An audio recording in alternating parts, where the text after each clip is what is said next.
Hey guys, this is John with Appalachian Channel, and welcome to the Appalachian Channel barn dominium. We've got this fire pit out here tonight, and the smoke is blowing in my eyes, and I've never cooked on this before. Now we have, look here, well, this is what we're cooking tonight. Check this out, guys. We got some huge hamburger steaks, some vegetables right here, peppers and onions, and then we got some cabbage over here.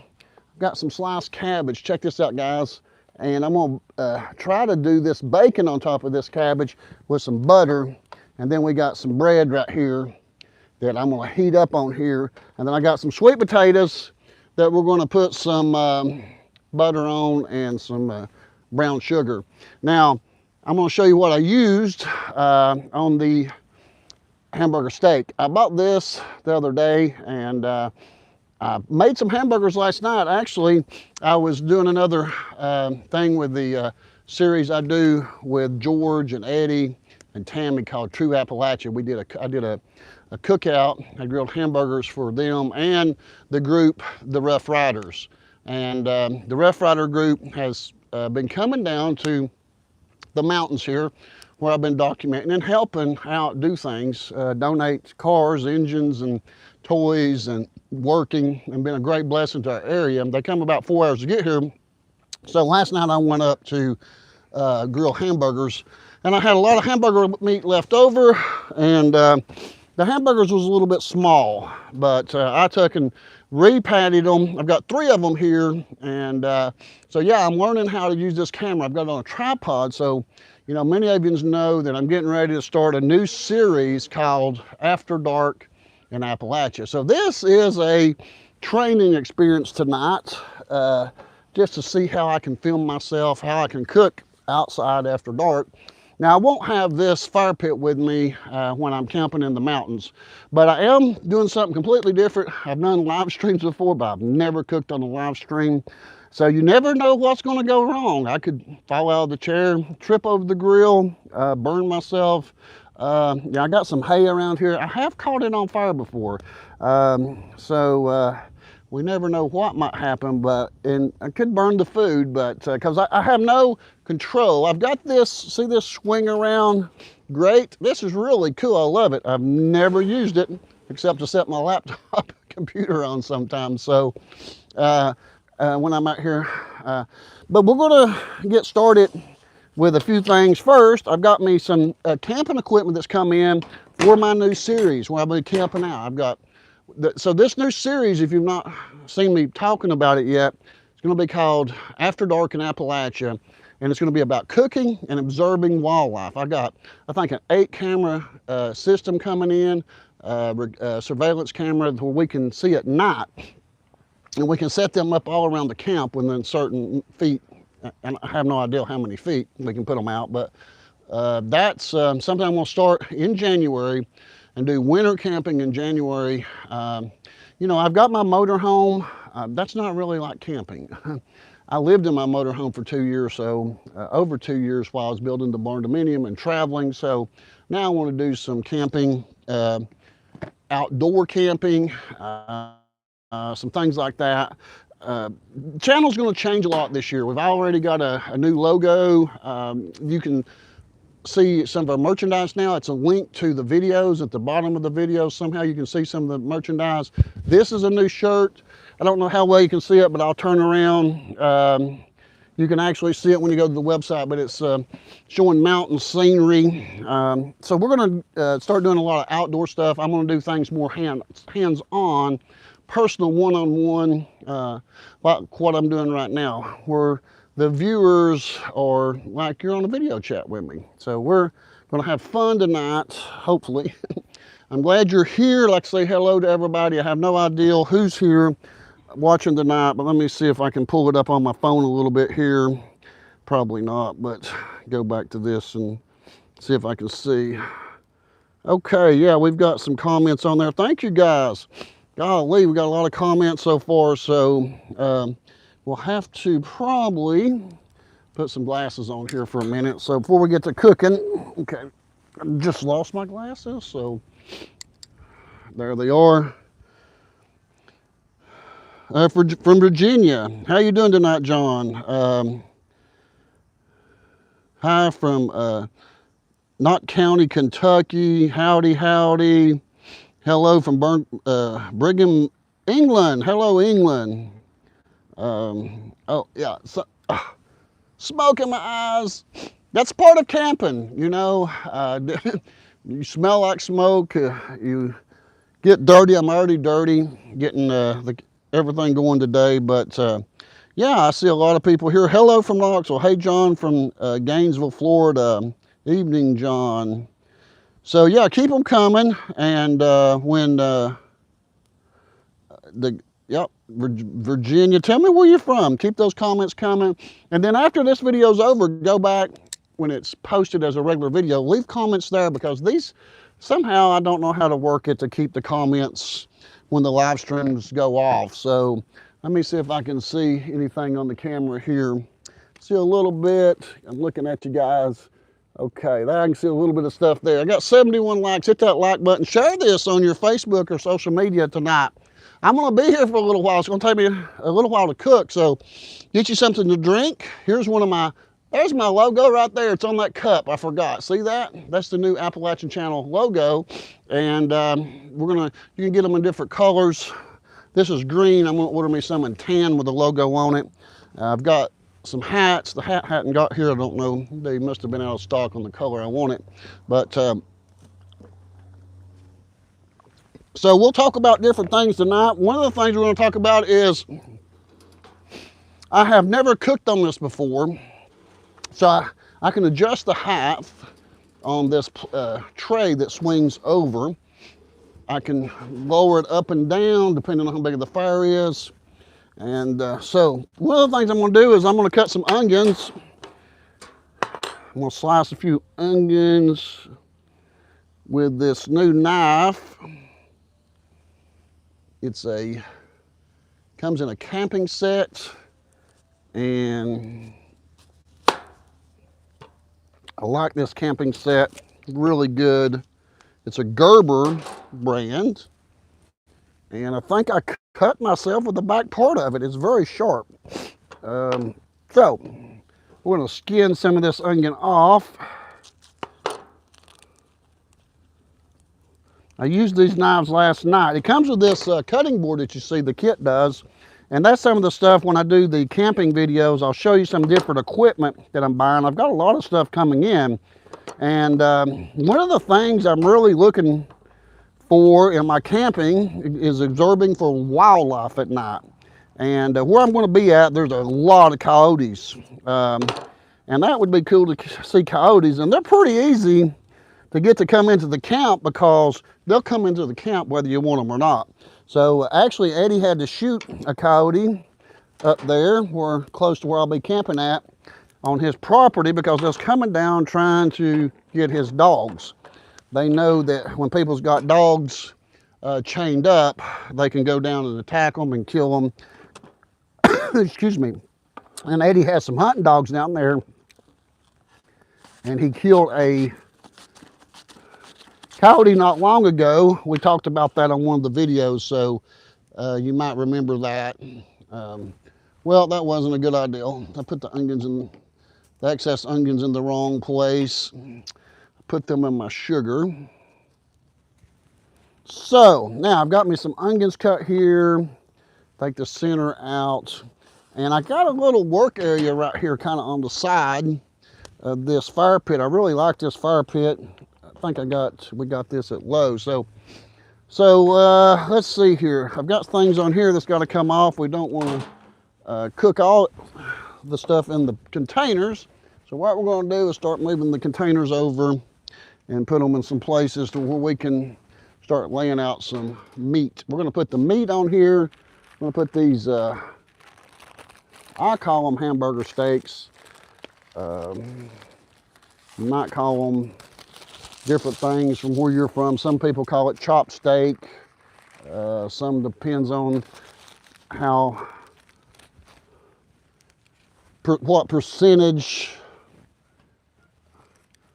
of the fat and meat it is. Now I have seasoned these again, so they do have seasoning on them.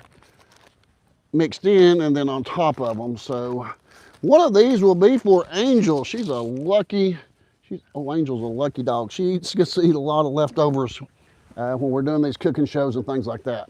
Now here's my well, not baked potatoes, they're actually sweet potatoes. And what I've got here is some brown sugar. So we're gonna go ahead and get them wrapped up with some brown sugar on them. Now I did pre-microwave these sweet potatoes. I seem to have a little bit of a problem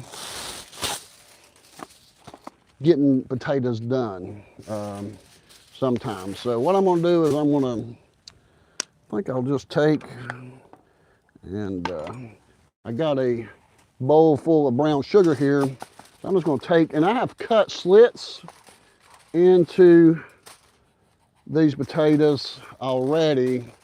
And let me know how you like this format, cooking live. Let me know how you like it. If you like it, we'll do some more of it. Now I've got some butter here.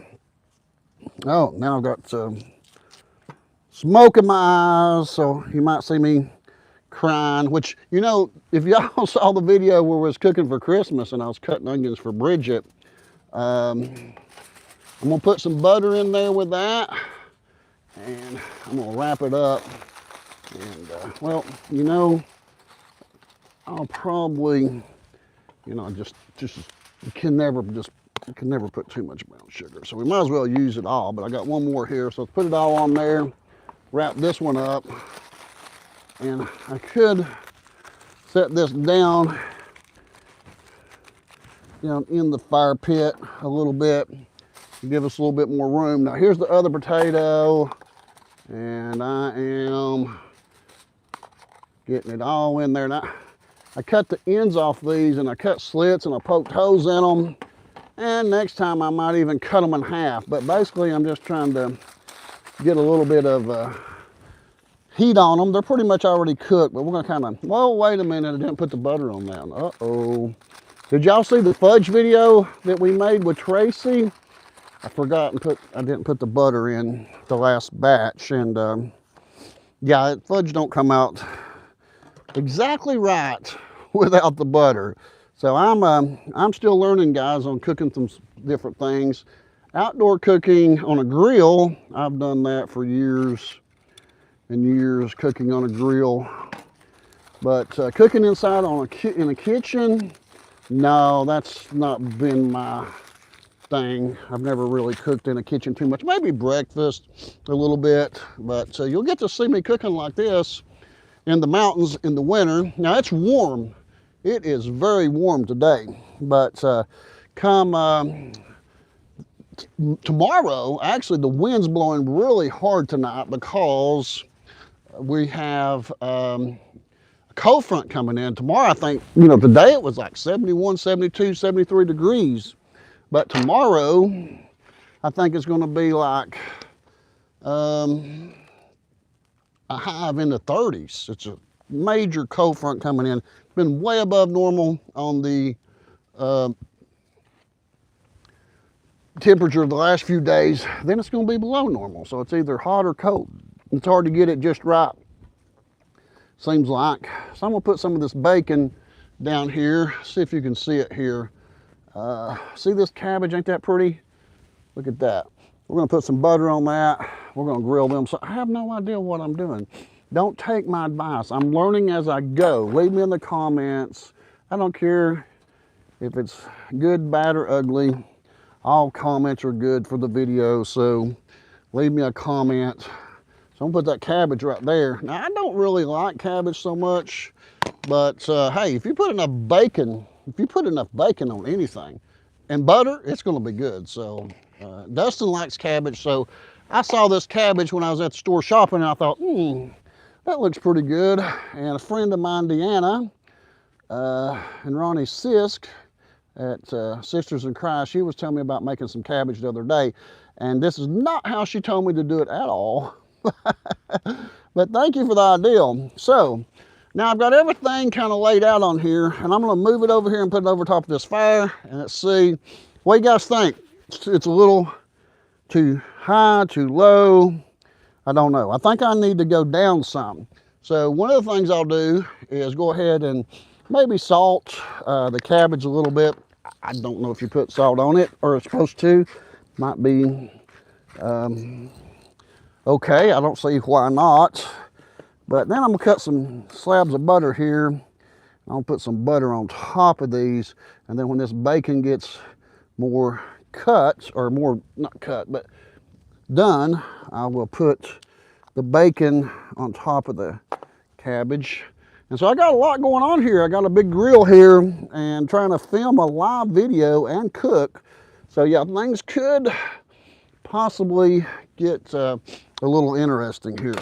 But that's the fun of live videos. You never know what's going to happen, guys. So let me see if I can find me a paper towel.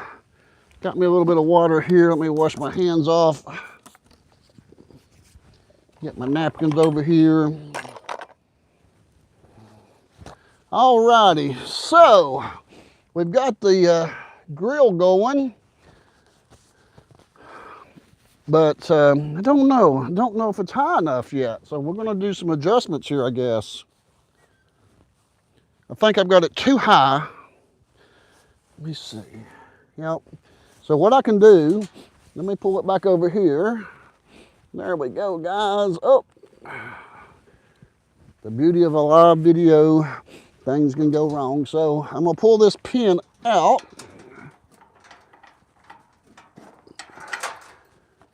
And drop it a little lower. There we go. Let's see how this is gonna look. So that's as low, get you back over here with me. That's as low as I can get it. So let me adjust this camera just a little bit here, guys. I got it off. So I also got some onions here I need to grill. So let me push this bacon over. And now I could put that bacon directly on the grill, and probably will here in a minute. Let me put these onions over here and grill them onions a little bit. I like to put them on the hamburger steak. Now we still got these vegetables to go. And this is one of the new camping things I got from Gerber, camping and cooking sets, really neat. So hopefully when I do the cooking and camping videos, I'll have time to show you more of the different things I got bought that's coming in. And there's a lot of stuff coming in, matter of fact. None of it's coming in as product review items. I'm crying, the onions has got me crying, so. But I got tents coming. I've got, gosh, I couldn't tell y'all what I was coming in, but it's thousands of dollars I spent on camping gear so that I can do this new project for this year, do some outdoor stuff, show you places, things you can do outside in Appalachia, because you know, there's nothing better than the outdoors, especially here, East Tennessee. We have the Smoky Mountains here in East Tennessee, and there's so many camping spots there that it's unbelievable. But a lot of times people come, and I've done it for years, is go somewhere and visit and just stay in a motel, and that's fine. But if you want to experience the outdoors, you can learn with me, because I have no idea what I'm doing. So if I can do it, anybody can do it. So yeah, I got some smoke in my eyes, and yeah, we're getting some heat on there. It's getting hot. I can see the bacon getting a little greasy. Let me get it over here so you can see it a little bit better there. And I still got the vegetables to put on, and everybody has different ways of cooking, and you know, yeah. The fire, between the fire and the onions, it's got me. But we're gonna get this done. Angel's probably, I don't really need hot dogs tonight, but I wanted to see how well they would cook on here. So, you know, most likely when these hamburgers start cooking, they're gonna start dropping grease. And that's not gonna be something I know how to deal with outside of we might get a grease fire going on here. But now let me tell you about the wood. Let me get this runny nose and eyes cleaned up here from all this. The wood you see right over here, look at there. I got me 2 new hatchets today at Tractor Supply. I was able to chop this wood, and this wood's kind of special because, let me show it to you. I was able today, now that I got a hatchet, to be able to split some of this wood down. This is absolutely beautiful wood. It's an apple tree, and it comes from the mountains where we've been filming the True Appalachia series with George. We actually made a video. Hey, yeah, Angel, go. Angel's wanting to get my bread or whatever she can get. I'll give you some, baby. But in one of those videos, I can't tell you which one because we've made quite a few of the True Appalachia videos. We cut down, or Eddie cut down, a tree, this apple tree that was in George's yard that he wanted moved because he was getting a 5th wheel trailer. And so you can see in that video me loading this wood. So I've had this wood a few months now probably, and so it's Applewood. So I have no idea, hopefully, smoking these, it'd be nice if I'd had a sirloin steak or something to put on here tonight, but I had all this extra hamburger meat from the cookout last night, and so I wanted to go ahead and use it while it's fresh. But this Applewood probably would make a steak or probably chicken taste excellent. And I don't know that it would affect the vegetables too much, but we're going to keep just testing this out tonight. Has anybody used a fire pit like this before? Let me know. I'm going to look at some comments here. I'll put it down here so you can kind of see the fire going there. I think it's just, fun to sit and look at the fire. And I can tell this is going to be a little bit more slow cooking. But I'm used to cooking on a gas grill. So I can tell already it's going to cook, but it's going to cook a little slower. But that's not a bad thing. So I'll also, while I'm trying to find comments here again, make sure to subscribe to the Appalachian channel. Let me tell you guys, there's only, I think last time I looked, and I could be wrong, the last time I looked, the YouTube analytics tells me only 10% of the people that's watching are actually just hit the subscribe button. By hitting the subscribe button, it costs you nothing, but it helps the channel in the algorithm when we post a video. So it helps us out a lot by being subscribed. It costs you nothing, and only 10% of the people watching subscribe for some reason. Now you do have to be logged in to YouTube. You're probably gonna have to do it on a phone or computer, not your TV. Like it tells me 80% of the people watching watch on their TV. Now, all right, so I've got some comments here, but I got my eyes watering so bad. Don't know if Dustin's maybe watching the comments, probably. Dustin, if you're watching, if there's anything I need to answer, just send me a message there, and I'll look at that. So I think I'm going to get a little bit more wood on here. So the neat thing about this is, look at this. I can set stuff here and move right over top of it. I can move this back, and I can put some more wood in here. So I'm gonna put some of these pieces in here. I think we're gonna have to build this up a little bit more. So we're gonna put a little bit more wood in here. It's a beautiful night tonight, but I'm gonna be camping in the coldest part of the year, January, for us here, because I kind of, for some reason, seem to enjoy the cold weather camping when I was doing it in my motorhome. When I was in my motorhome in January this year, I went into North Carolina and camped when it got down to 5 degrees. Or I stayed in my motorhome anyways. A lot of people don't really call it camping. I was living in the motorhome at full time at that time. So I traveled a little bit more back then when I had to live in the motorhome full time. But now that the barn dominium's finished, my interior living quarters is finished, I don't have to do that. All right, so I got a little bit more wood on there. So that means there's gonna be a lot more smoke coming. And let's check this bacon here.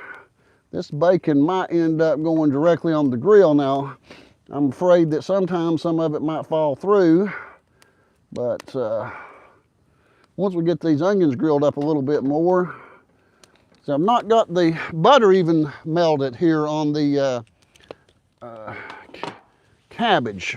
Now, I guess cabbage might be an Appalachian thing. I know my mom and dad ate it all the time, but cabbage was not my thing growing up as a kid. But I do like coleslaw, love coleslaw, so I guess, you know, coleslaw is made out of cabbage. I guess if you put enough mayonnaise on it, then it's pretty good. So, yeah, let's see here. Let me get me a drink here. And I'm starting to hear the fire picking up a little bit better. Now look at that smoke. You reckon that's gonna smoke them burgers and make it taste like that Applewood? Now, let me see what we're looking like underneath here.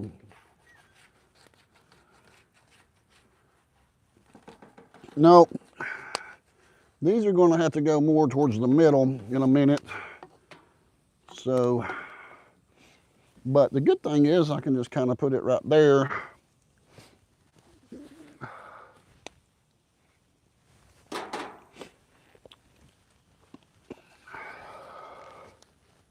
All right, try to get the,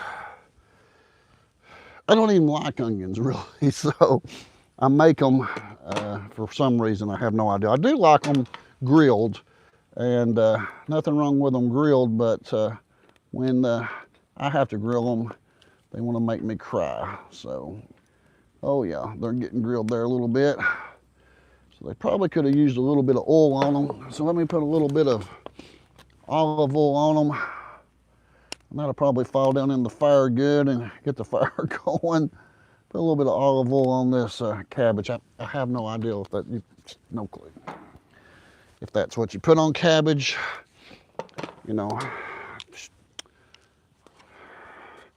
It seems reasonable to me to make it a little bit. Okay, so now, now we can see the butter starting to melt a little bit on here. And look over here.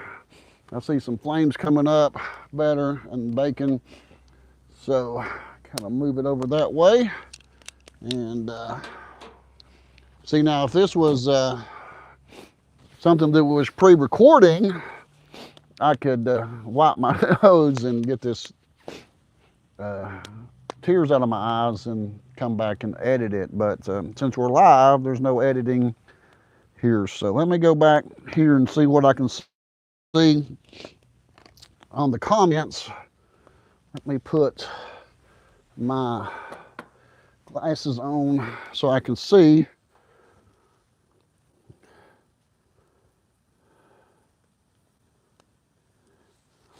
Oh, I see Dustin. Looks like Dustin is making some comments on here for us. So,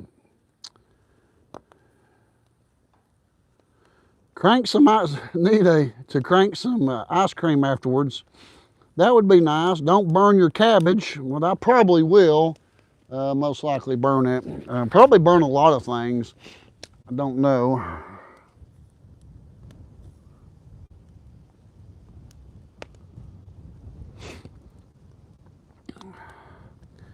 Here's some advice from Ruby Jackson. Look forward to the camping videos. Just always remember, don't camp under or around dead trees. A hiker was killed on Appalachia Trail because he pitched his tent under a widowmaker. Yes, that's good advice. Try to stay away from trees as best we can. That's not always possible. Hello, John from Summersville, Georgia. We love your channel. How cold is it there at the barndominium? Well, right now tonight, it's like 70 degrees. It's crazy hot. But in the morning, by 2 o'clock in the morning, this wind is coming. It's going to come a cold front. Now, how long it's going to be here, I'm not for sure. But it's 71 today for a high, or 73. Tomorrow is going to be like 32 for a high. So that's just the way it is here in Appalachia. It's just part of the life, I guess, of living in an area that has 4 seasons. Unfortunately, sometimes we have all 4 seasons in a week. So I'm gonna look at this cabbage a little bit under the bottom. Okay, well, I'm gonna turn them over. Oh yeah, I can see that one's got a little heat on that one. See, I have no idea to know when cabbage is done. So now one thing I could do here is put some more butter on the top, because you know, can't never have enough butter. Oh, look at that. See that? That's not done, I know. I think it needs to be translucent, but to get it translucent, I'm gonna have to get more butter on it. So I had some more butter here a minute ago. There it is. It fell off the table. Perfect. No problem. The bread fell off too, and yeah, no problem. This butter's for the bread, but I'm not going to need that much. So let's split this butter up here a little bit for this cabbage, and put some more butter up here on the cabbage. This butter might melt a little bit faster now that we're, get the over here. So I'm gonna sit and eat with you guys. I don't know how long you'll watch tonight, but I gotta cook this and eat it. So we're welcome to stay here and hang out with me as long as you want to tonight. Cook you something to eat and watch and listen, whatever you want to do. Glad to have you here. The smoke, yep, there it goes. It's in my eyes. Good. Oh, there's a big. Oh, look at that. That's just way too much butter. I don't care where you're from, what state you're from. That's probably too much butter. All right, now I need smoke glasses or something, guys. All right. So I'm gonna pull this around this way, so I don't have to get up and go over there. Check this out. Let you see things a little bit closer here. So I can see I'm getting a little bit of heat on that one. I don't want to flip them right yet. And see, when I put this bacon over here on this cabbage, I'm going to put some of these onions on top of these right here. Now, so this year I've been doing some studying and trying to figure out how to make the channel grow. And one of the things, you know, I noticed that I probably could do was start doing things myself like they do on some of the other channels. And so, you know, you've seen me do some projects lately, especially like the spring project that Eddie and I worked on, where we fixed a spring there in the White Oak or Duff area of the county where I live at. So I'm going to start doing this camping, so I'll actually be out doing something. But the camping is not just going to be camping alone. It's going to be, like I was talking about, night surveillance and watching animals through the night. Now, I probably won't stay up all night long, but hopefully the cameras will be to where we'll get a notice, you know, a ding, a whoo-hoo, whatever, tell you, hey, there's something out there through the middle of the night, so that I can wake up and observe it. I'll have a TV there in the tent, and I'll have a Jackery solar power station, my Jackery 5000 that I got, and I'll have that running the camera system, the DVR, and the TV, so that I can look and see exactly what's out there at night and make sure we get it recorded. So there'll be, you know, through the night. That's a lot of times when the animals get out. They don't get out too much during the day. They're more in the night, and that's why we're going to be looking for them during the night. So the bacon is getting a little bit greasier. Let me pull it around here and see. Let's look at it here. Can you see that there, guys? Give me a comment. What do you think? Let's turn some of this over. I'm wanting to get this a little bit more done. And this is going to go on top of the cabbage once I get it done. You guys, you think I ought to just put it directly on the griddle? This is a cast iron griddle right here, type piece that goes into, it's a piece that goes into one of my gas grills, and it's really handy. But with gas heat, I done have that bacon cooked and done with it. But I need this pan here for these vegetables. I need to cook these vegetables a little bit and then I can add them to the hamburger steak. So let me check some more comments here while my eyes is running and my nose is running and the smoke's blowing in my face. So luckily it ain't raining. It was like a 20% chance of rain and tonight, I believe, and it's coming in. It's going to be here. We're just going to beat it, I believe, hopefully. Go back here and see if I can see any comments. I'm going to have to reach down here and get these old glasses out. And now I've got butter on the glasses and yeah, I can't see. So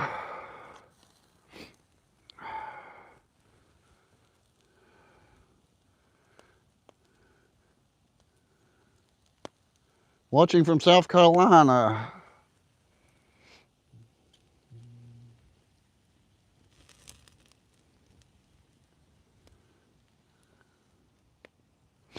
I love watching your channel. Your food looks amazing on your fire pit. I live in Indiana and our weather has been super warm the last couple of days.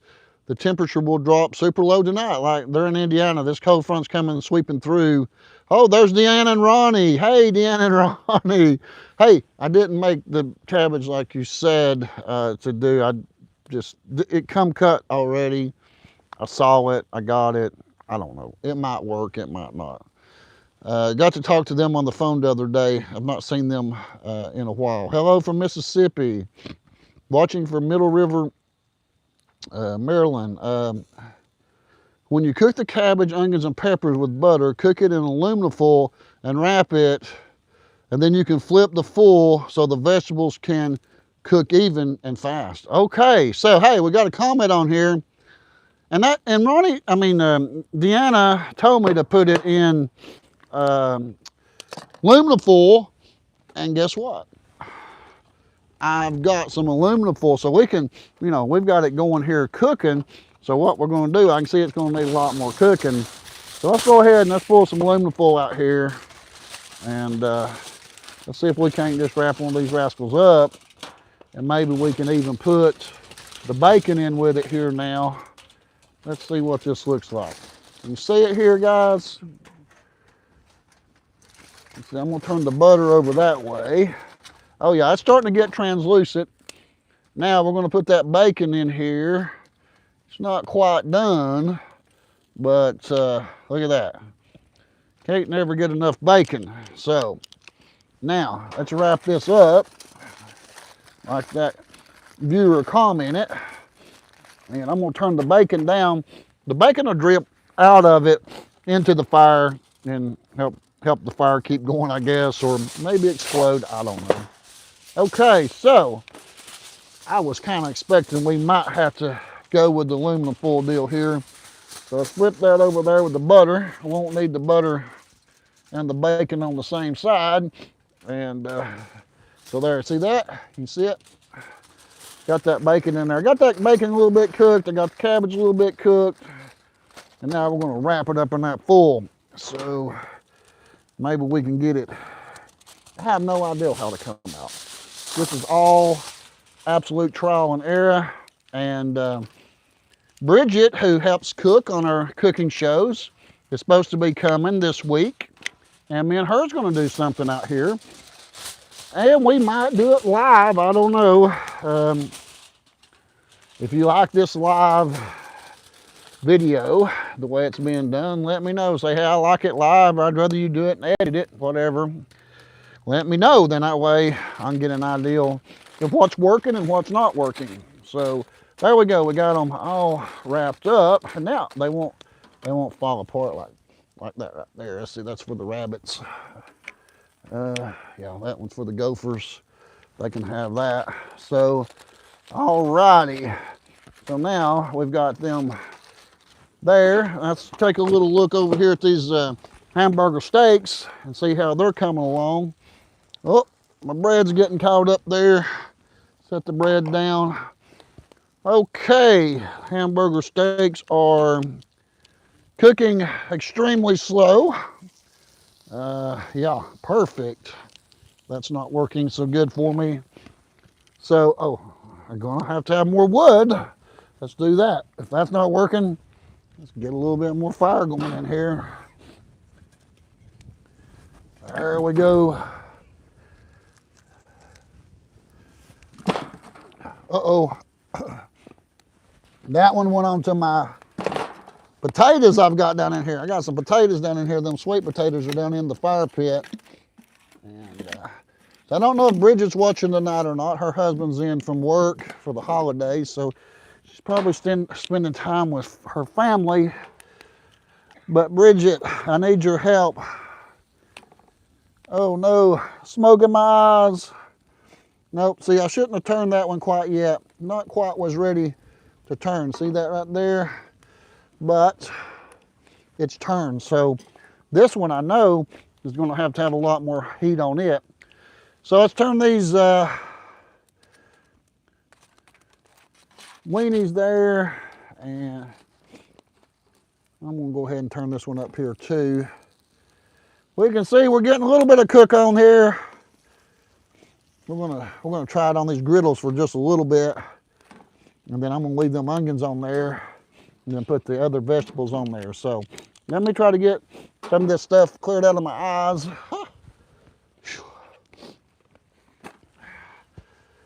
So one of the things I learned, because I told you I've been studying what to do to make the YouTube channel do better, and one was start doing things more myself. Now, we started out with the cooking shows, but I was just there and let Bridget and some of the other ladies that came to cook just cook, and I didn't cook a whole lot myself. And then I started cooking more and started doing things more. But another thing I learned that people like to watch on YouTube is people struggling. So if I figured that if I cook this inside on the stove or on my gas grill, I wouldn't really be struggling.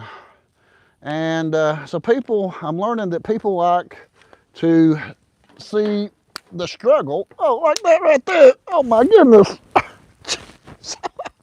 I'm struggling cooking this food. Like I need to move this pan here over, and it's not wanting to go. Oh no, that's not good. I'm destroying my burger.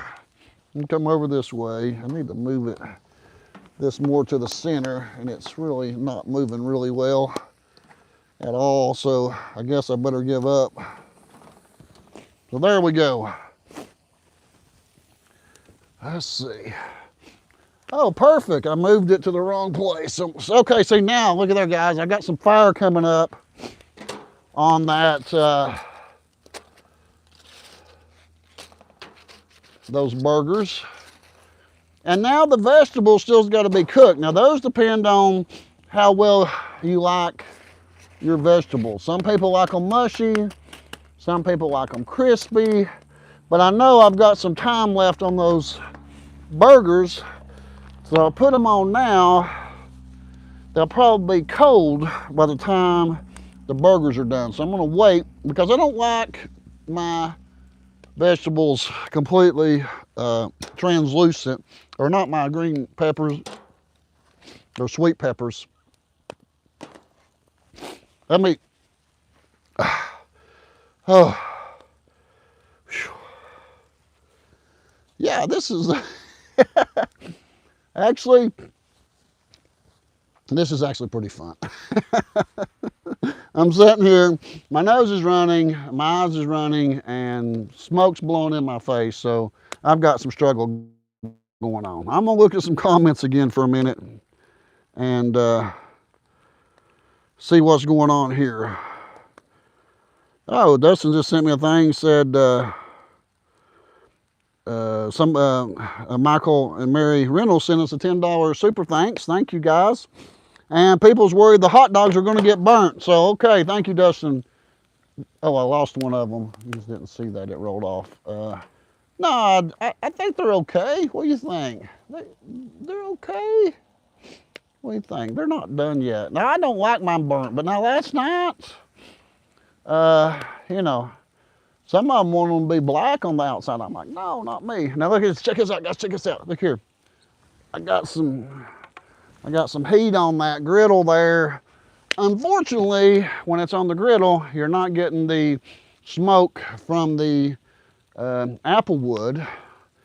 But those burgers were originally, each one of these was 4 smaller burgers. There was 12 in a pack. And so I took 4 small burgers and made big burgers.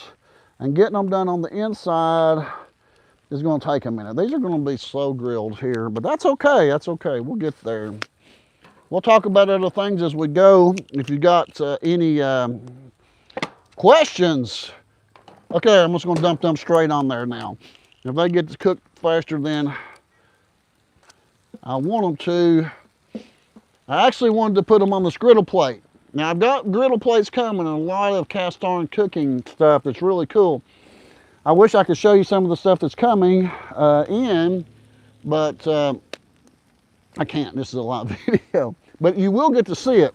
The different cooking and camping stuff that I've ordered. I've got a few things in already. This knife and cutting board is a tray set. You'll actually get to see that when Dustin gets the video from last night edited, where I filmed the cooking out in the mountains, cooking the hamburgers. I took my trailer and I got a 5 by 8 foot trailer. You might have seen it on some of the videos, but I put all of my food, chairs, tables, everything in there, and my grill. And kind of last night was a little bit of a practice of going out camping and setting up. I do see that my trailer is way too small.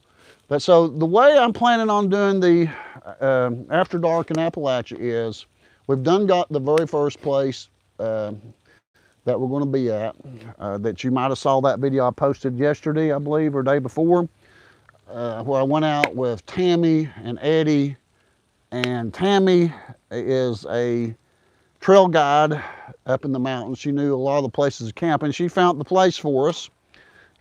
Eddie took us to a place. It was a pretty good place, but the place that Tammy found is going to work out better for us right now. But I hope to move locations, because I'll tell you what, I'm looking for cougars, big cats, not just raccoons, possums, and coyotes.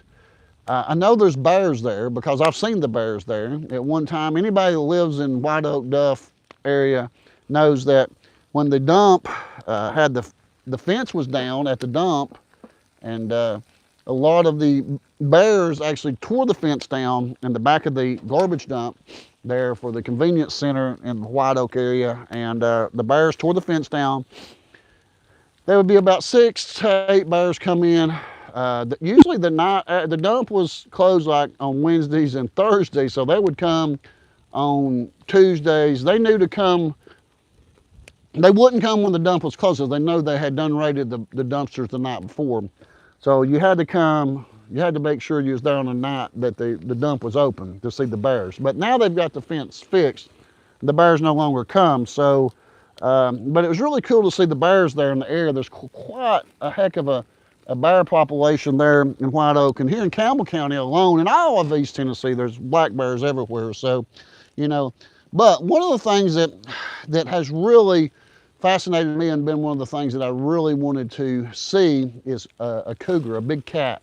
At one time, cougars were in this area up until the 1920s, and farmers hunted them out because they were a problem, because they would you know, kill their wildlife, and not the wildlife, but they would kill the animals on the farm. So it became a real issue with cattle and the big cats. So little by little, they become extinct here, and the cougars did.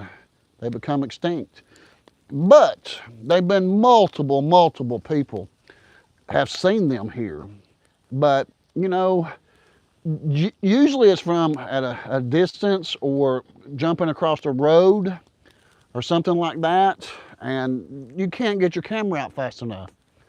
So I'm hoping with the surveillance systems, what I'm having, you know, I'm gonna have 8 cameras. They're solar powered. They'll be wireless. I'll have the DVR in in the tent. I also will have a 10 by 10 tent that's already here. It's not a tent, but it's a canopy for cooking. The food will be in that. So this will be a real base camp that I'm setting up there in White Oak for looking for these animals.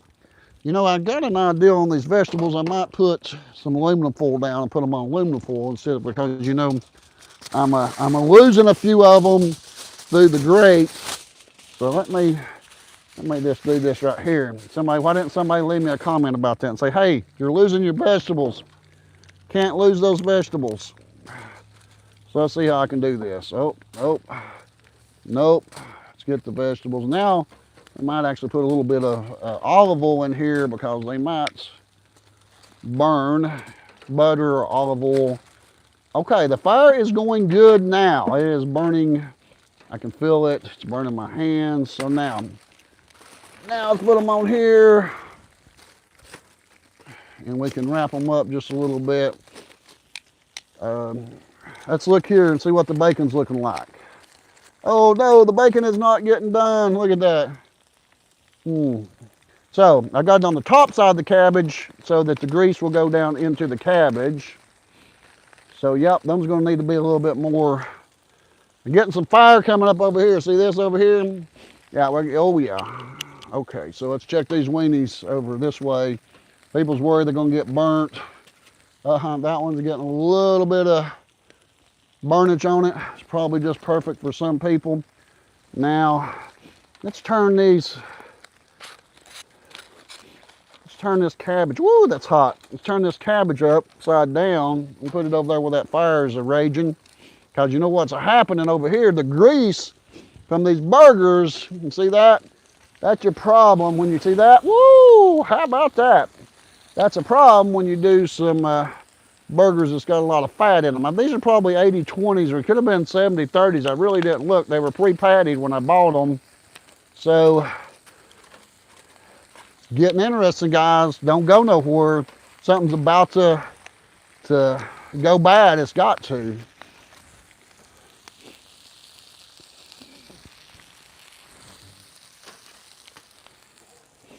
Look here.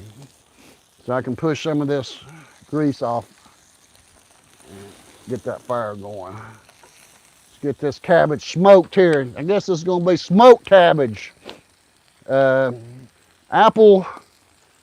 Applewood smoked cabbage. You know, who knows? It might become a thing. Probably not. But don't think, Angel will eat about anything. I just don't think she's gonna eat the cabbage. All right, let's look at these burgers again. Oh, they're getting there. Look at that, hear that sizzle? Can you hear it? Now that one came out pretty good. I got it. Now what would make it better if I'd have had some mushrooms to go on there? So yeah, I'm gonna let them get a little bit more cooked. We've got some vegetables right here. Let's get some, let me spray them with a little bit of water. I have no idea why I do that. Just to make it steam a little bit, I think. I'm gonna put just a little drizzling of olive oil on them and mix it up. Yeah, look at that. That's some fine cooking.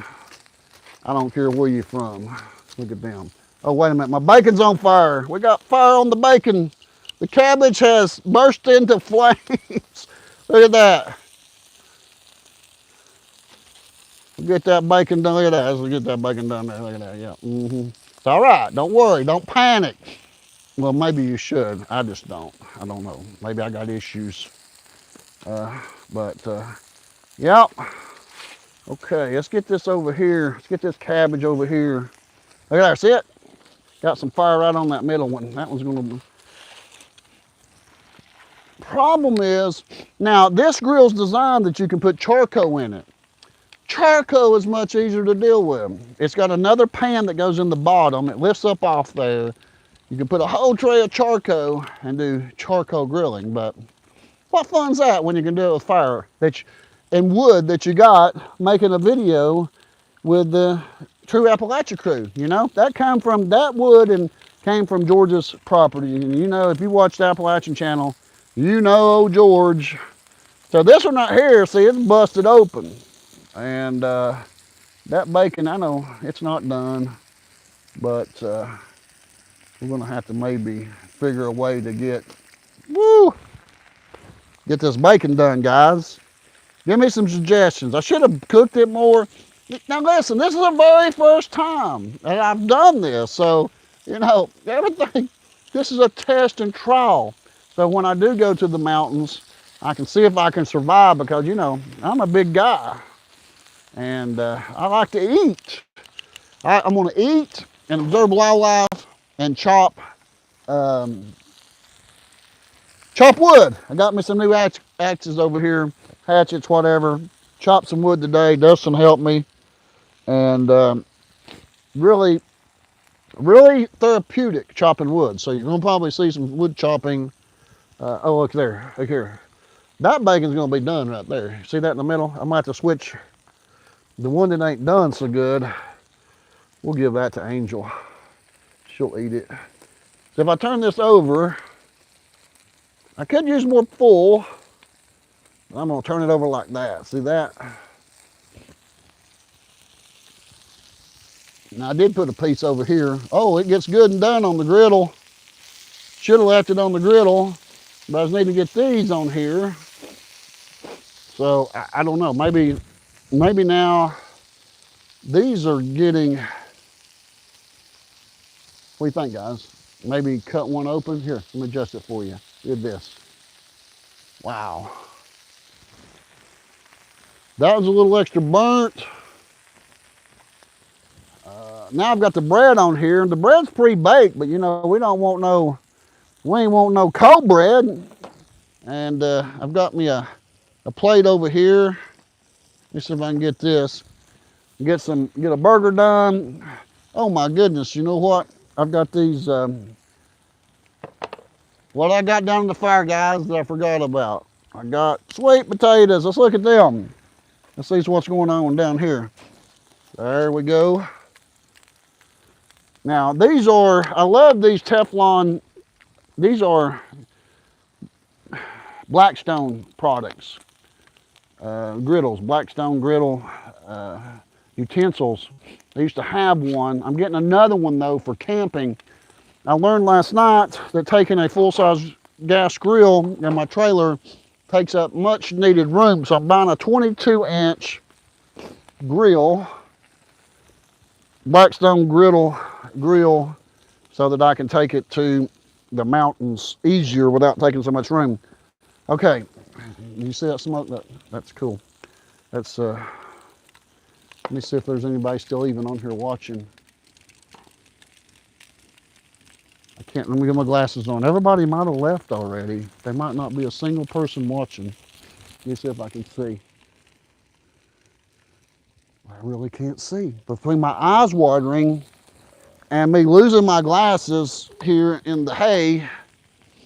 But I think there's people on there. I think there's still people watching, the best I can tell. But let's look at some of this. Let's move this. This bacon's really got to be about done here. Look at this one. That one looks like it's all flamed up.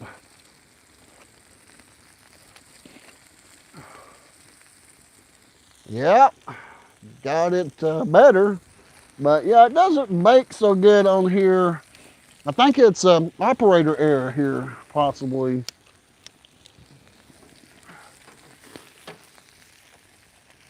Dustin, if you're watching, can you let me know how many people, if we got anybody still watching, or has everybody done quit? Gave up and said, you know, this guy's just an idiot out in his yard. This is for entertainment purposes only, guys. This is not instructional video at all. Okay, we got a few people watching. That's good. Yeah, look here, it's on fire. Check it out, guys. I got it going good. That's all right. If I wanted to put it out, I would, but I kind of liked my aluminum foil's on fire.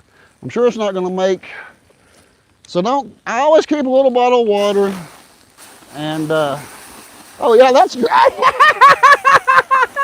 Love it. How about that? It's out. Woo! I hope Dustin ain't hungry because, let's see. Oh, no, it ain't done. Let's put it up. Let's put some of this bacon over here on top of this, over here on this griddle. But I do believe, and that's probably going to be hot and I'm going to burn myself. Watch this. Let's turn this cabbage over. I do believe, guys, what do you think? Is the cabbage getting there? Oh, no, wait, you can't see it because of the light. Is it getting done? I have no idea. We got some bread going on right here. Woo! Listen, now those of you just watch the kitchen videos, I'm gonna straighten this up here, guys. Know that in the kitchen, you don't get this smoke in your face, but you don't get the privilege of being outside on this beautiful, wonderful evening in December 27th or 28th, and it's 70 degrees cooking. So I think those hamburgers or hamburger steaks or whatever might be done. We're going to check them in a minute. And I think these weenies are about done. But now I think I pulled all the bacon off that one. Let's see, this one got burnt. Oh, cabbage shrinks when it's cooking. How about that? Look, can you see it? Woo! So, as I told you, I've been noticing that people like to watch people on YouTube that's having to struggle at something. So, I think this qualifies. When you're cooking with smoke in your face, okay, it's back on fire. We done know that.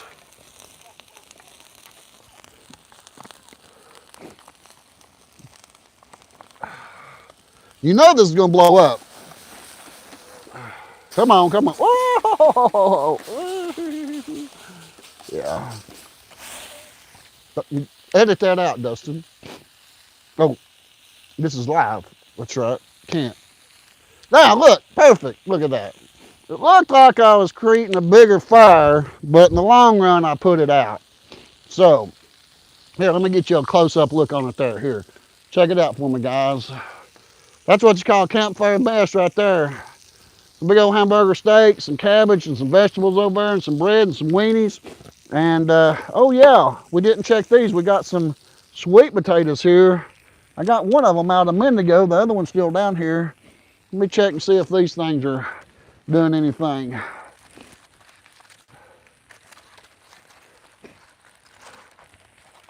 Well, let's cut one of them open here.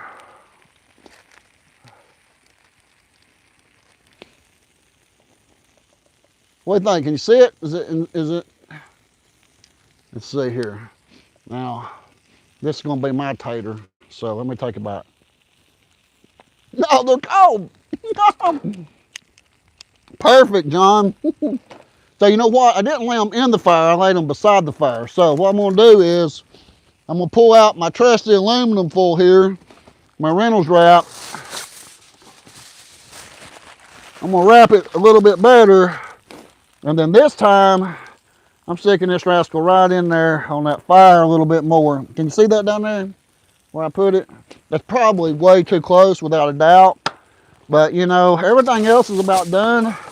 But these here taters, they still cold. And now I'm gonna tell you, Bridget made some wonderful sweet potato casserole for Christmas and Thanksgiving. Okay. Wow.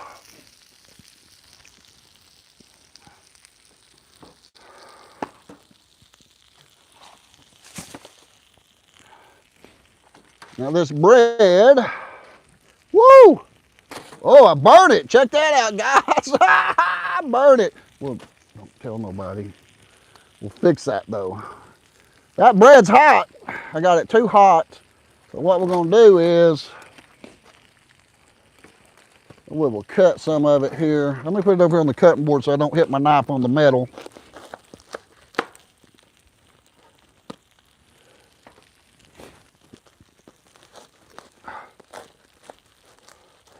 And this needs some butter. You know, I don't know if we got any left or not, but hopefully we got some butter left here.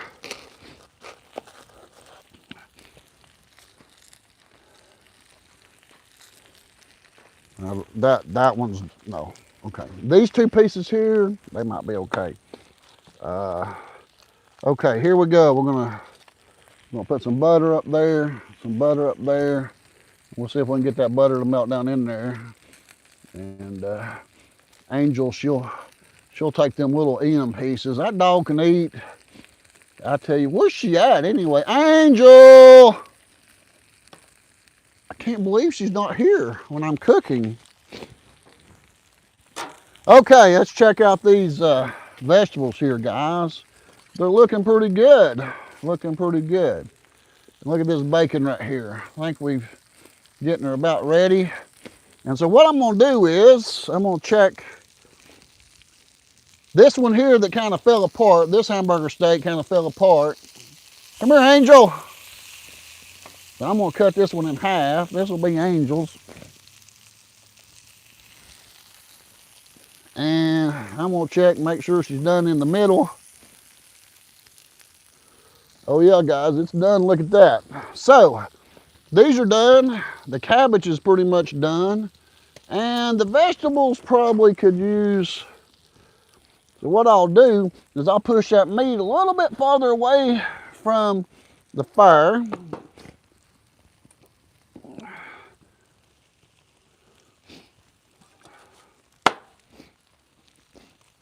And we'll go ahead and cut some of these weenies here for Angel.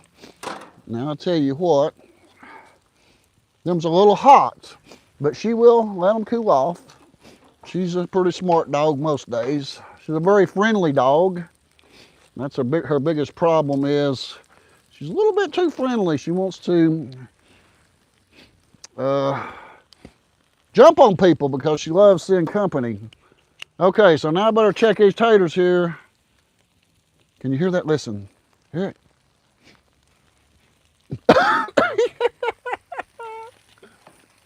I don't care where you're from. This is all kinds of fun, guys. Now, them taters should be about done. And what I'm going to do is I'm going to check these vegetables a little bit. Now, they're still a little crispy. See that? Hey, there's Angel. See her? Come here, Angel. She's down here eating some weenies. Throw her some weenies. Let's see here. No, them need some more fire. So, what I'm gonna need to do is switch them right there. Now, bread is melted and done good, so we'll get that off there before we burn it all up. Put that bread down in there, that over there. And these vegetables, I'm gonna let them sit right there. Them and the sweet potatoes. And I'm getting ready to plate this stuff up here in a minute. And I'm gonna send some with Dustin, let him get some. Matter of fact, Dustin, if you don't care, give me some A1 sauce and come on over here and I'll get you a plate.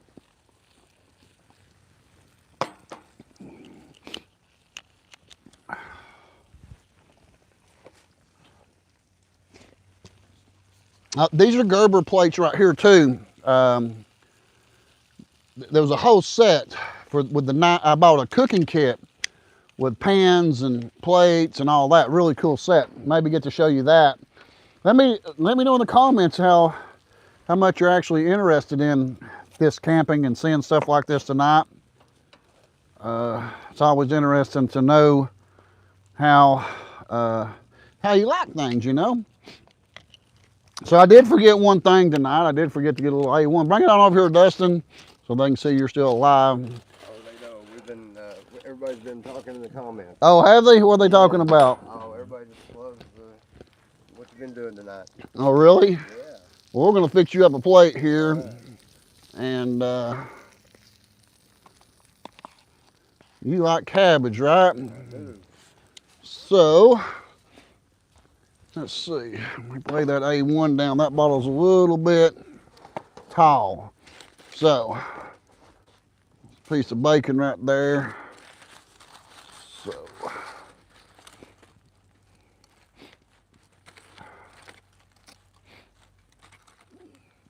the bacon got done there finally a little bit. Some of it got a little overdone. Some of the cabbage got a little overdone. But hey, this is a campfire. This ain't a gourmet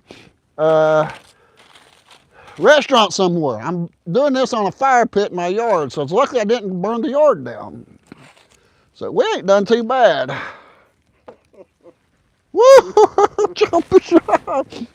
Oh, baby Jesus, help me. Oh. Okay, so let's get him a tater here. One of these I done bid on. I'll give him the one I didn't bite on. I don't think I even opened that one up a little while ago. I was just checking to see if it's hot. Oh. That's the struggle. Now look at that. I did a wonderful, look at that. That's wonderful. No, not really.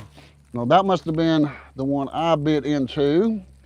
So I'll keep that one because I can see where I cut it in two. So this one, yours might be burnt. Everybody was afraid I was going to have to go to McDonald's. Let's see here. Here it comes, guys. It's coming out.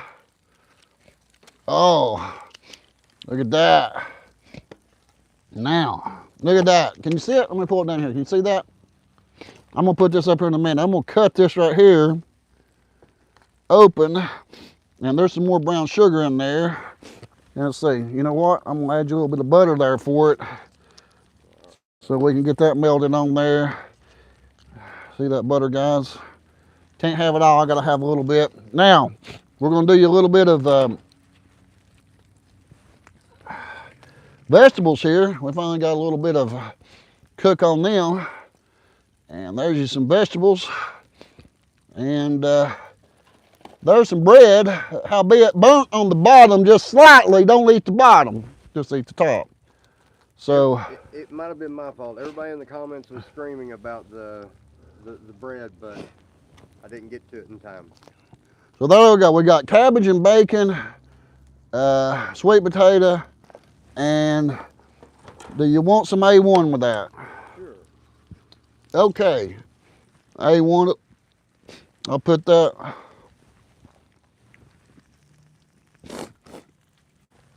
Okay, here you go. All right, thank you. There it is, guys. That's his. All right, thank you. And I'm gonna pull mine off, and I'm still trying to fight my nose running and the whole fire going on. So this one right here is gonna be Angel's. This one fell apart, and that was because probably, and you can tell me in the comments, I got that one too close to the fire. It's too hot, so let me go over there. Angel, I'm gonna get you some stuff here in just a minute, baby. Let me cool it off for you, okay? Now there is my hamburger patty, and I'll go ahead and plate it.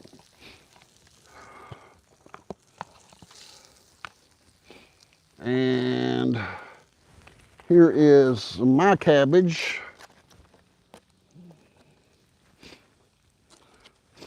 We'll just throw that in the ground.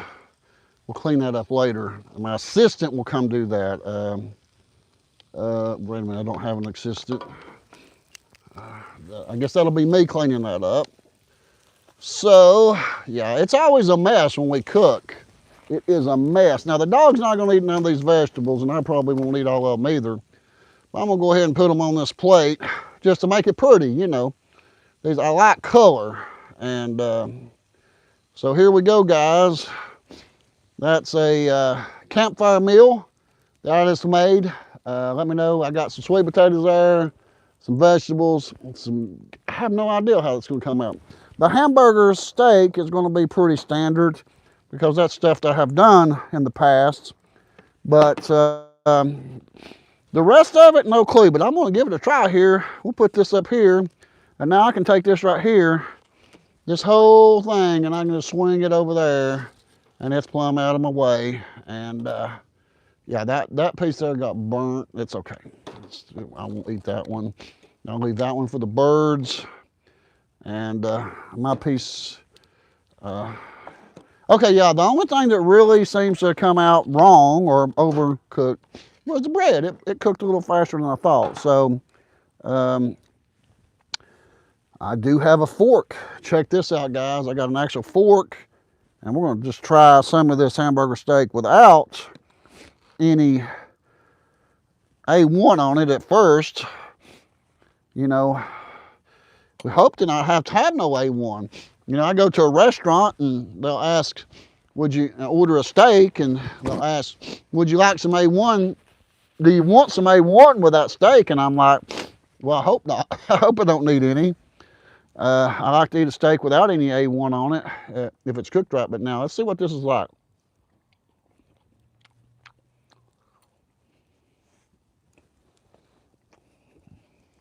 Pretty good. I can taste that in it. Pretty good. Gives it some flavor. Some A1. And hamburger steak gets a little dry. So a little bit of A1 never hurts.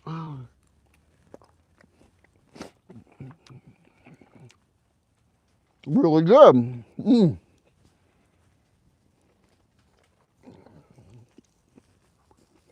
They come out perfect. Now the cabbage. I know I'm going to like the bacon. I think I gave Dustin all the bacon. No, it's on the other one.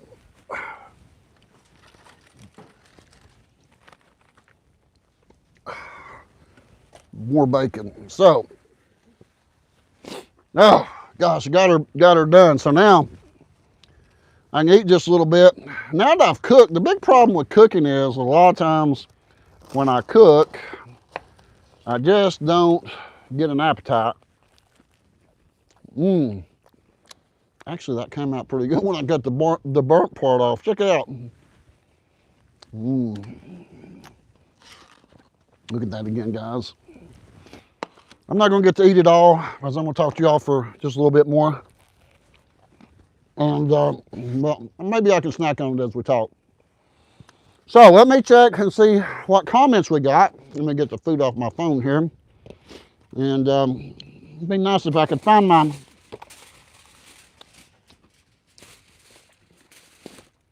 glasses.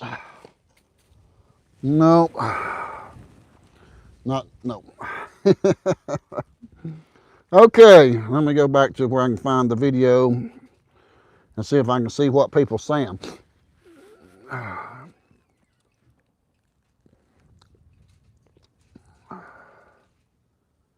Who is Tammy, somebody asked. Good food, good conversation.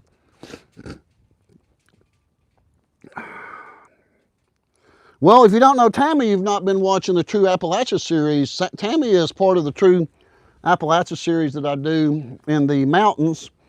And I do a lot of videos with Tammy. Me and Tammy's done 2 mountain buggy rides where we went into the mountains. Did you bring me some glasses? Dustin found me some glasses. Don't know if these will work. Okay, thank you. So Tammy, let's talk about Tammy a minute. Somebody asked, who is Tammy? Tammy lives in Kentucky, and she does some occasionally trail guide. She has an ATV, and you pay her, and she'll take you into the different places of the mountains. She's been watching the videos for many years, and I always ask, and I still ask, and I'm asking tonight. I'm always looking for interesting people to document, interesting places to go. And Tammy told me about George and Eddie, probably a year or so ago, that I needed to go see them. And so I said, okay, that sounds good. But it took a little while. I went through documenting Helene. That was 4 or 5 months. I was in North Carolina. But this year, I got with her, met her in the mountains, and she took me to meet George. And then Eddie showed up. And so, man, this is good. Tammy is friends with George and Eddie. A lot of people there in the mountains. She lives about 30 minutes on, probably north into Kentucky from White Oak. And she comes and is in a lot of the videos. And I like having different people, especially females, that do different things. Like she's a trail guide. That's unusual for a female to do. So I'm always looking for females that maybe do things that you normally see a man doing. Doing some type of different work or using power tools, things like that. So put a little bit more of this wood on here. So it was interesting that Tammy was a trail guide. And so in a big part of most of the videos, not all of them, but a big part of the videos in the True Appalachian series. Now, I do different series. I've done for 4.5 years, even before I was picked up on the algorithm on YouTube. I was putting stuff on YouTube, but it took a year or two to get picked up, even though I was doing videos on Facebook, picked up in their algorithm. But R.M. Brooks General Store, I've been documenting for 4.5 years. That's a series. We do a cooking series here called Appalachian Kitchen, where we cook in the kitchen. And I don't know, there's 15 different series probably of different things that when I go back to the same place more than once, I document the multiple places. I'll put it in its own playlist. When you're looking on YouTube, look for a playlist, and you can find the True Appalachia playlist. And then if you're watching this as a replay when it wasn't live, I think that I can put in the end of this video, not now, while it's live, but if you're watching it later, I can put the links in there to where you can click on that and go to the True Appalachia series. And so Tammy has been a big help to the channel in helping me find Eddie and George, because she was friends with them for so long. She introduced them to me. So yeah, Justin brought me some glasses here, so let me look. Tammy shows up in the video last night that I filmed that you'll be seeing probably this week. Oh yeah, New Year's Day, there'll be a video coming out. I'm not for sure exactly what we'll post on New Year's Day, because I'm going to film tomorrow. I'll be at the Old Pilot store. I think that's what it's called, Old Pilot Hill store. I posted it on my Facebook, and that's I'll be there filming tomorrow. Then I've got another video in Rogersville on Tuesday. Hopefully Bridget's going to get down here to film. Bridget knows a lot more about some things, and I'll have some cast iron cooking stuff coming in that we'll use maybe on New Year's Day. We might do a live video on New Year's Day, or at least post a video on New Year's Day. So I don't know, I'm rambling. I got off on talking about Tammy and different things, but Tammy was, a lot of people see me and Tammy in the videos and think that Tammy and I are dating, and no, we're not dating. Tammy's not my girlfriend. She's a fine lady, nothing wrong with that, but we're not dating. They ask about Tammy all the time. But we work together, and it looks like, because of the videos, that maybe we're dating, but no, we're not dating, but not that there's anything wrong with that if we were, but that's just not happening. For whatever reason, she comes and helps us just be in the videos, because a lot of people like to see a female there. And then you'll see some other females, and you see a lot of females in my videos a lot of times. Like in the morning, a video will be posting, the third in the series at the Mayhew Masters General Store. So there's another playlist there that I've started, working in Hillham, Tennessee. That's about a 2.5, 3 hour drive for me to get there. But I've been there 3 times at that 1948 General Store, documenting it. And not Tammy, but Susie, who owns it, has allowed me to come in and actually do some rearranging, fixing a few things as far as, she grew up in that store. She's been there her whole life, grew up in it, and so for somebody to come in maybe with a fresh look at it and to change some shelves around, you'll see that in the morning. I put some Tom shelves in when that video comes out in the morning. I don't know the title of that video yet. We're still working on uploading it as we're doing this tonight. That's one of the things that Dustin works on, is editing, uploading, kind of behind the scenes. You don't always see him. There's sometimes that he's filmed something and he's never spoke in the video and people think he's not there, but he was the one filming it. But yeah, Dustin's working on that video. It'll be out in the morning. I usually post those at 6 o'clock in the mornings. So the third in that series of me working there. The first video I went to Mayhew's, I just talked to her. I saw a lot of things I could come in and help rearrange, freshen the store up a little bit. And she allowed me to do that. And that's really unusual because a lot of people is really sometimes particular about things. And she kind of gave me free rein to come in, and you'll get to see that in the morning on some of the things I wanted to change, and you can see if she let me do it. But there's Angel. Hey, Angel. Everybody, if you don't know Angel, this is Angel. She's wanting some more hot dogs. Let's see if this one's cooled down enough. Yep, here you go, Angel. Take this one right there. I know, probably shouldn't feed her hot dogs, but heck, she's my baby, and we feed her about whatever left over that we've not ate. She eats that and then her regular dog food. But so back to talking to about in the morning's video, Susie Masters at Mayhew Masters General Store. That's going to be a good video. Make sure to watch that. Then on New Year's Day, we probably will do another live video. If not, I'll post a video. Maybe the video from last night. Maybe the video I'll film tomorrow. I don't know. But I'll be going tomorrow to the old Pilot Hill store, I think's the name of it. I don't have it in front of me. So let me look at some comments here and see if there's anything else anybody's got any questions about. And we'll get ready to get off here in just a little bit. Where's Wayne? Hope Wayne's doing well. Wayne is probably doing good. I haven't heard from him. Wayne doesn't do social media of any kind. But that's a series. Wayne was a series. It's called Wayne's World. He's an 85-year-old fella that has a farm over in North Carolina, and that was so much fun. Hopefully get to go back and see Wayne and Jane at the Pretty's General Store where I met Wayne. I've documented many times. Somebody says, love the cooking setup. That's nice. Hello from Georgia. Dustin, so proud of you. I have a son who was on drugs for years. Thank God he's been drug-free for 14 years. Dustin is a great help.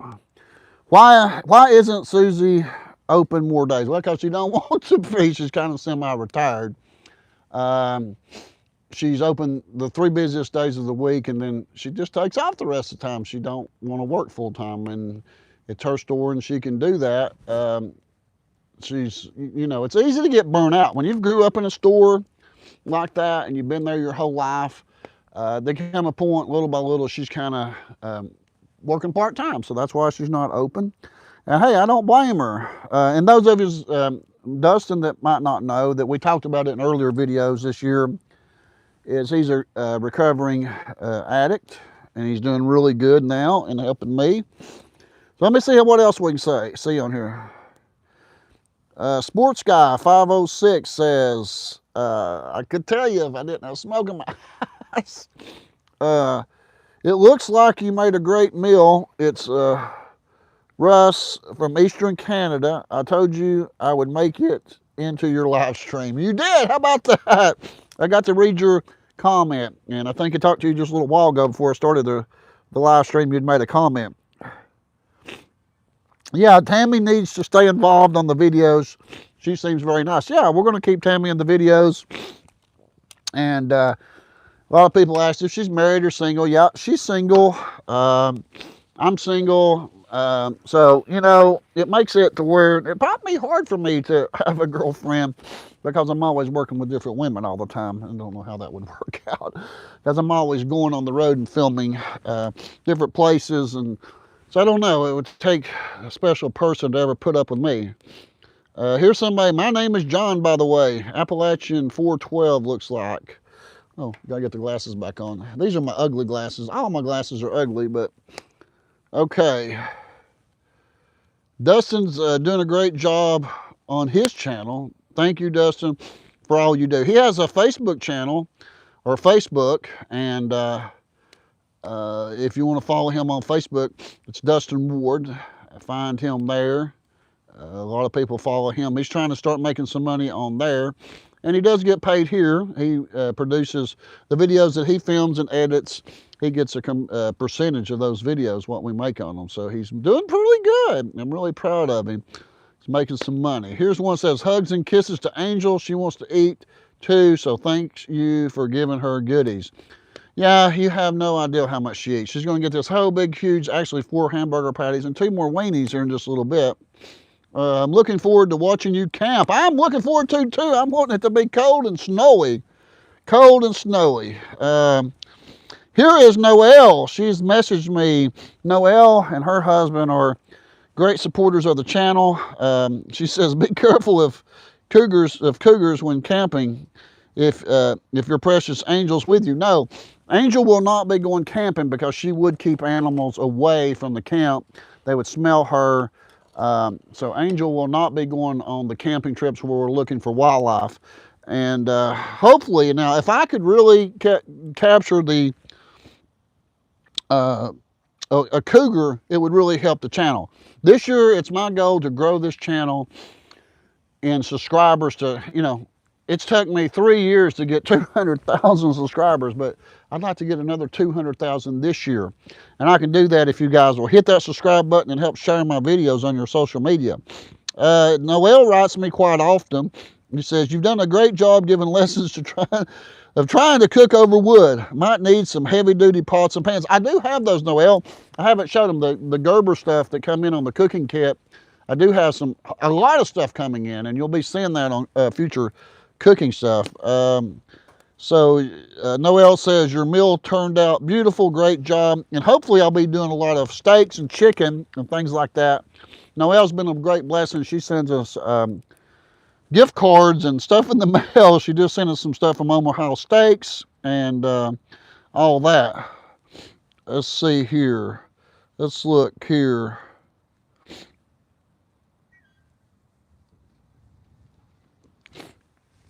All right, so let's look and see.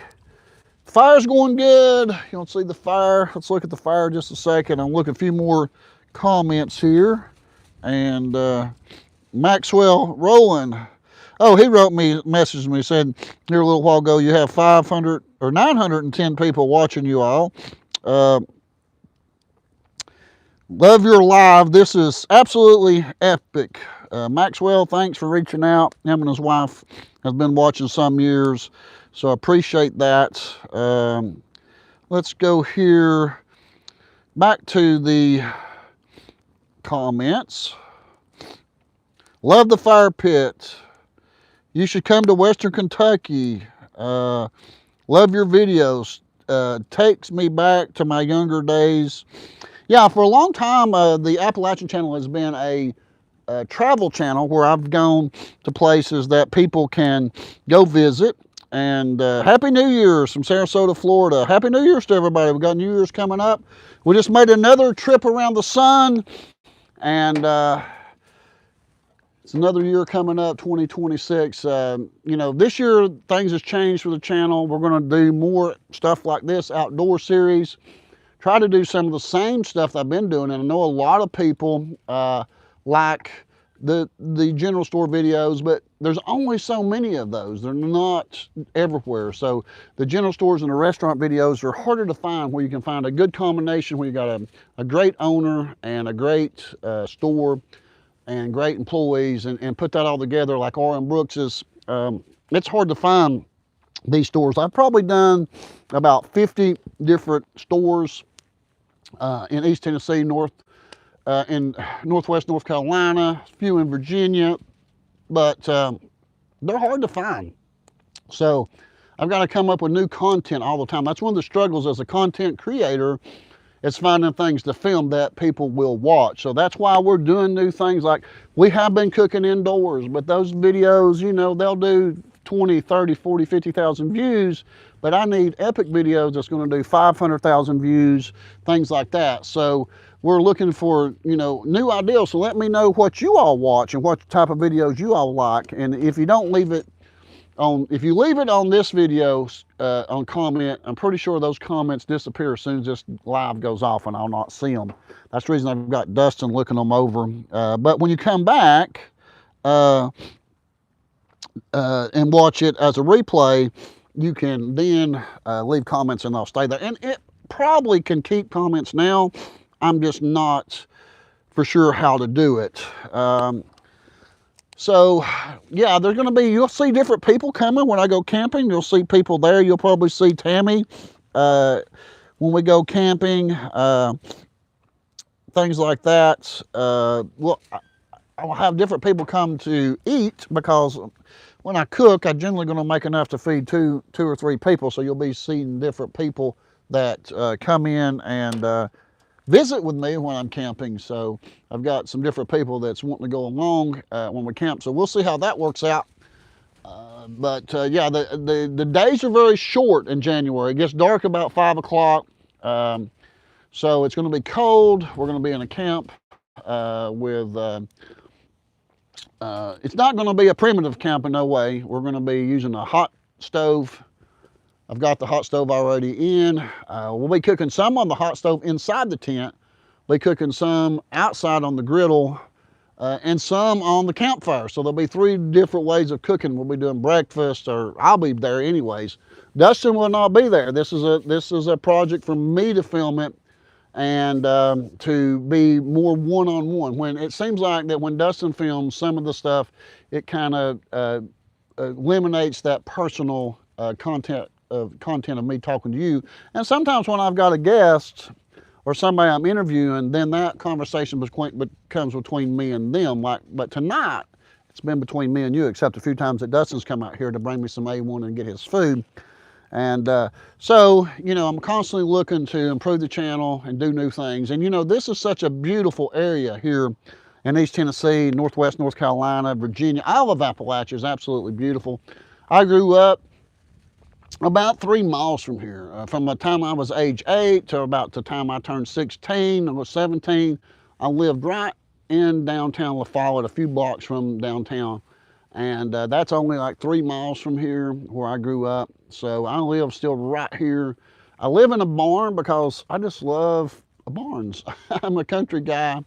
I have a barn dominium. I just like to be different instead of living just in a regular house. I wondered when I built this, I needed something to put my motorhome in. Here, let me turn it around here just a little bit. You can see just a little bit. You can see my motorhome there through the garage. And I built this to park my motorhome in, and then I finally got my living quarters built back here. My bedroom's upstairs, kitchen downstairs, and a lot of you have seen us cook there.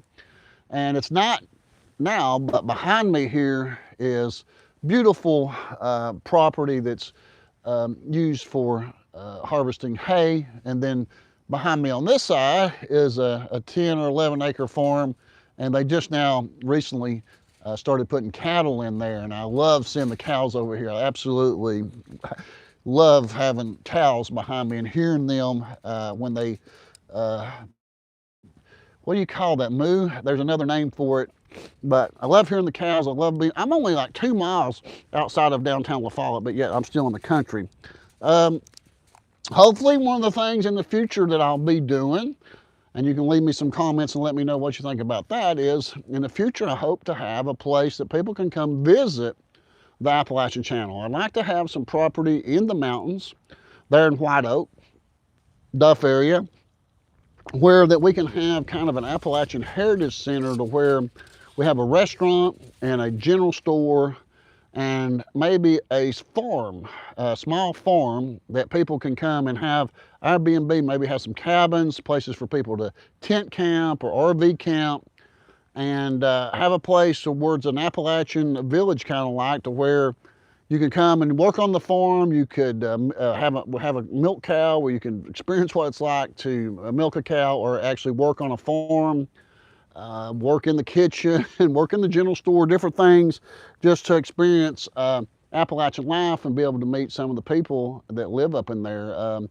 Where I'm filming at there in Duff and White Oak is only 30 minutes from town for me, and it's right here in my county. Now, my family grew up in the mountains, but they did not grow up on that part of Campbell County. They grew up on the other side of the Caraville Mountain in an area that we call Stony Fork. And so they grew up in an old coal mining camp area. Campbell County is a very unpopulated county compared to some. We have about 40,000 residents total, but we have hundreds of thousands of acres of Tennessee wildlife management property that you can ATV ride on and hunt on, camp on, and so forth. So in my hunt for cougars, I'm going to hopefully get you all that live in Campbell County area. I want to stay in this area. I'm not going to travel all over because I need to stay close to home base here. But eventually the base camp I'm setting up here the first week of January will move when we find out that maybe somebody's seeing cougars coming through their property at night. So the only way that we're ever going to capture this is on video, actual live video, so that you can actually see where the cougar's at. There have been some trail cam shots saying, hey, this is a cougar in East Tennessee, but it's a trail cam shot, and there was no proof that that was a taken right there in that area. So with the video cameras, hopefully we can video record that and catch them, and then we can prove, hey, they are documented evidence, photographic and video evidence of cougars being in East Tennessee. I do believe they're here. I have not seen them, but I have seen so many people that have seen them in the area, and they've. I have no idea if they've migrated here from out west or if some of them even come from down south, because down in the Panhandle or maybe the Everglades part of Florida, they do have big cats. They have panthers, black panthers. They call them different things depending where you're at, but pumas, depending. But in South America, when you go south in South America, you do find big cats. And also when you go out west, Colorado and places like that, they actually have quite a problem sometimes with big cats still out there. But yeah, that's one of the things I actually started back in 2013, an interest on, is trying to document some big cats. So let me look at see if I can find my glasses here again, and probably not. I've got so much junk down here, I'm not even going to show you. I've been throwing all my excess stuff down here. Yeah, I've lost another pair of glasses. Yeah. Let me look. Hold on, bear with me, guys. I want to look at the camera again and see stuff falls off in the hay, and then I step on it and break my glasses. Let me see if I can see this here. I don't know. Can you see me? Can you see up my nose? I didn't shave today, guys. I'm sorry. I wasn't really planning on doing this live stream today. It was kind of a last minute thing because I knew I needed to cook these hamburgers, and I'd never used this grill before, and hey, it turned out pretty good, especially if a person was going to do a big meal. You could do a lot of stuff on here at one time. So this is kind of unplanned. I need to get those. I used to have those little things that you can keep them on your neck. I'm gonna have to go get some of them. That helps me keep my glasses up, but then I lose those things also. So yeah, I've got hay down here because it got a little muddy around the fire pit from where we've been out here, and so I got a little bit of hay down here. So when I drop stuff, apparently either that or Angel has run off of my glasses again. Dustin, on my phone, tell me if there's people still watching, and I don't know if we'll keep going, because I can't figure out how to see how many people's watching on here. Maybe. Oh, we still got 946 people. Well, you haven't gave up and left yet. My goodness sakes alive. You're waiting for something to burst into flames, ain't you? Maybe I need to get some get some diesel fuel out and throw on the fire, or singe my hair or something like that. I can't believe that you has watched this long tonight.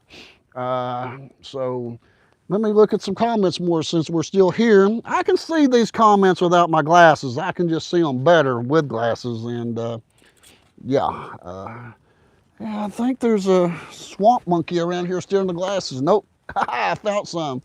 Now, look here. Can't see out of them because I've got grease on them from touching them where I've been cooking. But guys, you're going to love it when it's snowing and I get to film. I can't wait. And we're expecting a big snow in January. And that is going to be absolutely beautiful and going to be an amazing trip in the snow to film and do what I'm going to do. So guys, you're going to have to keep watching and to see I'm excited about all the equipment that's coming in, the stuff that I ordered. And this series will be, we have beautiful bobcats. My dad saw a black panther across the river on our family farm. I've heard them too when we're killing a hog. They'll come down from the mountains. That's Sandy Thomas. Sandy, okay, she's down in Alabama. Hey, Sandy. Howdy from Speedwell. Have you heard from Thelma Frog lately? No, I haven't been by. Well, I took Dustin by to meet Thelma one day. We didn't film, but yeah, I saw her back a few months back. And here's Ronnie. She said, Deanna and Ronnie's sis, she says, we hope to do another giveaway on Valentine's Day like John and I did last year. So last year at Maggie Valley, we gave away toys and stuff, food, mainly food. So we're working probably with County Commissioner, Haywood County Commissioner over there, Terry Ramey, that I've made many videos with him, and he will be in this project with us again. He was last year. It's actually a lot of the stuff that we have there is in his trailer at Ghost Town in the Sky. So hopefully we can give stuff out again with Dan and Ron. I haven't seen you guys in a while. We have a lot of fun hanging out with you guys. Here's one that says, hey John, I'm from West Tennessee, weather 24/7. Jeffrey 156. Really enjoy your channel, love the videos. Oh my God, John, you're too funny. Please, no snow. Why no snow? What, Dustin? A ton of people, I don't know how to post the link, are wanting to know how to buy merch. I've been trying to get to their comments, but I can't get to all of them. Okay, people want to know how to buy merchandise. Yeah, like the cup here. And this logo this is our new logo for this year. And I'll be working on that. It's took me 4 years to actually get merchandise that we can sell. We don't sell that ourselves. We get a little commission when you buy it sent to us, but we don't have to pack it or ship it or anything like that. I did have one run of Church Numb, and I had such a hard time shipping them out. It was so hard packing and shipping them. It took me almost an hour to ship one t-shirt. Okay, Tina Lawson Ray wrote me on Facebook here. Here she says she would love a video come spring of you hunting hickory chicken or morels. She wrote me that the other day. Then today, good luck seeing a cat. I saw one at Frakes, Kentucky. That's up close to where we're at, not too far. About 6 years ago. I think that's close to where you're going to be camping. Happened so fast, didn't get a picture. Thank you, Tina, for messaging me. She messaged me directly on Facebook, and yeah, so that's the thing. They're so fast when they jump, people see them generally going across the road. Well, they're done gone before you can even think about getting a camera out. So the only way to really be able to document them is going to be with video surveillance. And so I don't know exactly if we'll have any luck. Probably not. Do I recommend anybody else doing it? Absolutely not. There'll be, on my videos, there'll be a disclaimer telling people not to do what I do because I'm a complete idiot. And that my videos are for entertainment purposes only and not an instructional video of any kind. Do not do what I do, and doing what I do is greatly discouraged. So, I grew up not hunting. I do not hunt animals. I've never hunted. But I do love animals. When the boys were little, I had a variety of animals, mainly birds. I even had emus, turkeys, pheasants, peacocks, quail, pigeons, doves, ducks, geese. You know, I don't know. One time I had 20 grown ducks. I had a pond, a small pond, and for some crazy reason, I decided they had some more. I wanted more ducks. When you got 20 ducks, you got about 20 ducks too many already, but I ordered 100 baby ducks, and they came in the mail. And you know, they don't do nothing but eat and poop and eat and grow and poop and eat and grow. And yeah, before I knew it, I had a whole duck farm going on. So I'll never order ducks again, but I did really, really enjoy raising turkeys and breeding turkeys. And that's one of the things, if I can get this place that I'm interested in opening up, this it'll be a restaurant, an Appalachian style restaurant, family style restaurant, a place people can come camp, a farm, a general store. I've got big plans. It might take a few years to get it done, but yeah, that's the thing in the near future I hope to do. Let me see here. Where did you get Lena Hill? Where'd you get that grill at? This grill actually came from Lowe's. It's about $300 for this grill. I will not be taking this grill camping, although this would be very nice. I don't think this will end up camping because it's too big to transport. They have them in, I got one here from an Adrian Smith. They have them in Speedwell. They sleep in trees. If you can get to see them or catch, no, we're not going to catch them. Now listen, I might not be 100% right, but we're not going to try to catch no big cats or any animals at all. We're just going to observe them with no catching.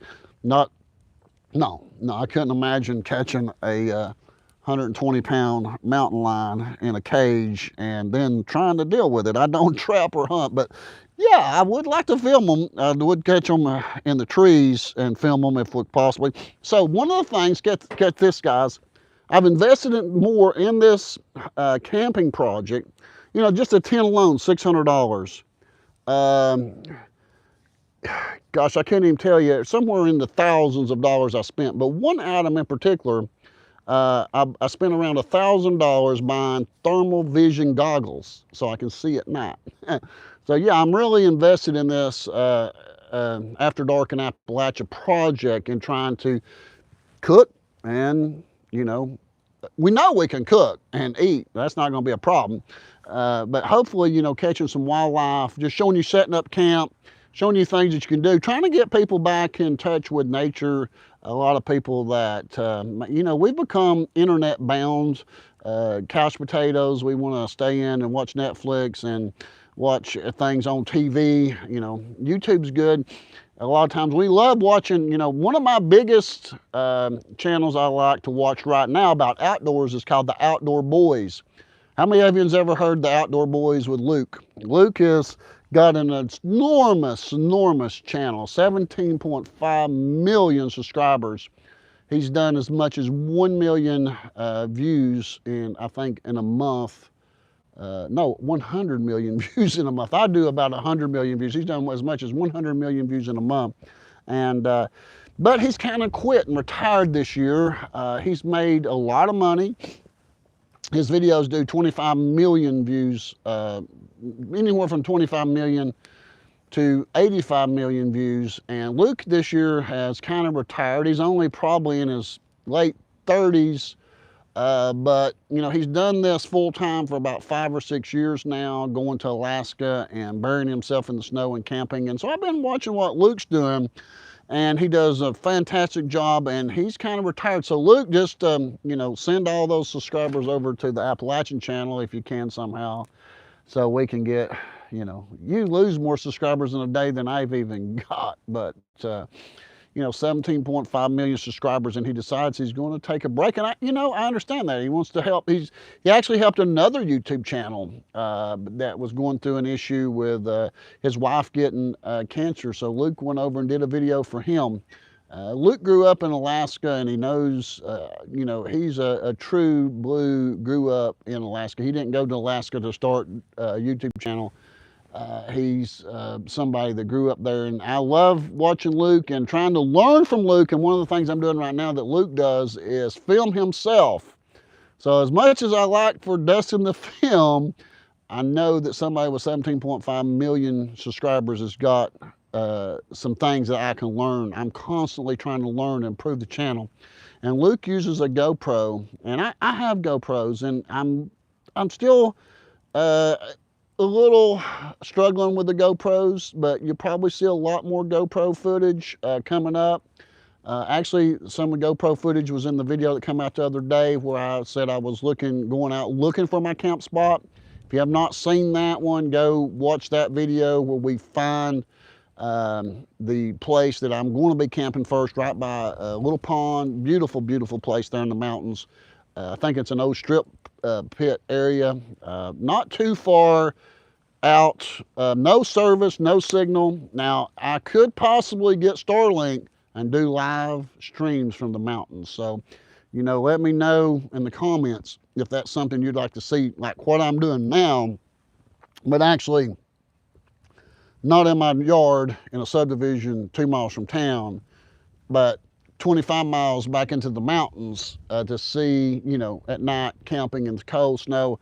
The only way I can do that is with Starlink. That's $170 a month payment on that. So that's one of the things. And I tried Starlink before when I was traveling in North Carolina. I did use it, but I went back to regular internet when I come off the road because Starlink that I had, the receiver I had was not working like it's supposed to. It was running very slow. So I just shut that down and took a loss on that. But I will try it again. I think I just had some bad equipment at the time, but Starlink said it was because of a lean that so many people was using Starlink that that's the reason it wouldn't run very good. But maybe it'll run good. Maybe I'll do some live streams directly from the mountains. It just depends on if y'all watch them. Might do just exactly the same thing and cook and do a live stream there in the mountains.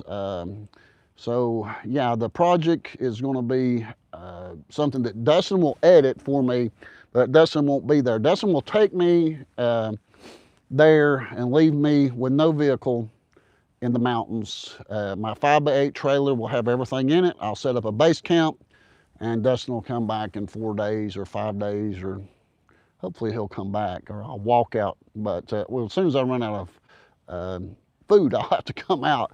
So yeah, Dustin will be here with the dog, taking care of the barn dominium and everything, answering comments and checking my email and checking my phone because I'll have no service there.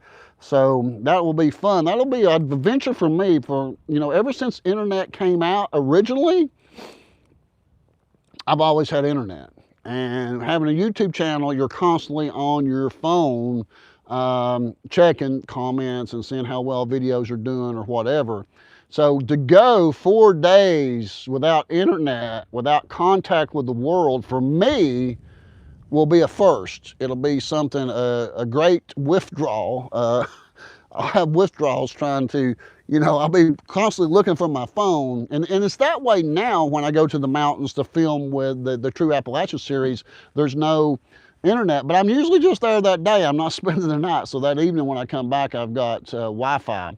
So let me check my phone one more time. I can see comments popping up over here. And I got my glasses on now, or I found my glasses, or one pair of them. I'm sure I'll find the other pair here in a minute as soon as I step on them and hear them crunch. Okay, we still got 794 people. Where are you? Don't you have nothing better to do than to watch my... This is crazy. I can't believe it, guys. I appreciate you watching, and I thought you'd all be gone by now, and I'd just be sitting here talking to the dog, but... So let me look at some comments since you're still around. It's getting a little windy, but hey, check the fire out a little bit. Look at that. Oh, it's blowing on me. It's likely to start raining in a minute. I don't know. Let me look at some comments here, guys. Let's see who else has wrote. Yeah, I know. I'm trying to look at... Adrian Smith wrote back. He said, I wrote a minute ago, he says, about the, he says, they sleep in trees, just talking about the cougars. He says, if you can see them or catch them. He said, I meant catch them on camera, not physically catch them, not to trap them. Yeah, that makes more sense. Okay. Yeah, catch them on camera, on video. Yeah. That would make a good interview, a good video, catching a big cat on for YouTube. So I remember 13 years ago, somewhere around, well, no, 2013. It's actually been probably longer than 13 years, somewhere around 13 years ago. I started looking in the mountains for cougars, but really didn't have the YouTube channel, was trying to find content to do. And at the time, my girlfriend Jody and I went kayaking. I used to have kayaks and whitewater rafting kayaks, and I don't kayak no more. I stay out of the water now. I did it for many years, but we had a very bad experience. I had rafted many times and kayaked in New River, and I had no problems, but I had a two-man kayak, and Jody and I went out during flood stage, which is not very smart. Now that I look back at it, that we almost died.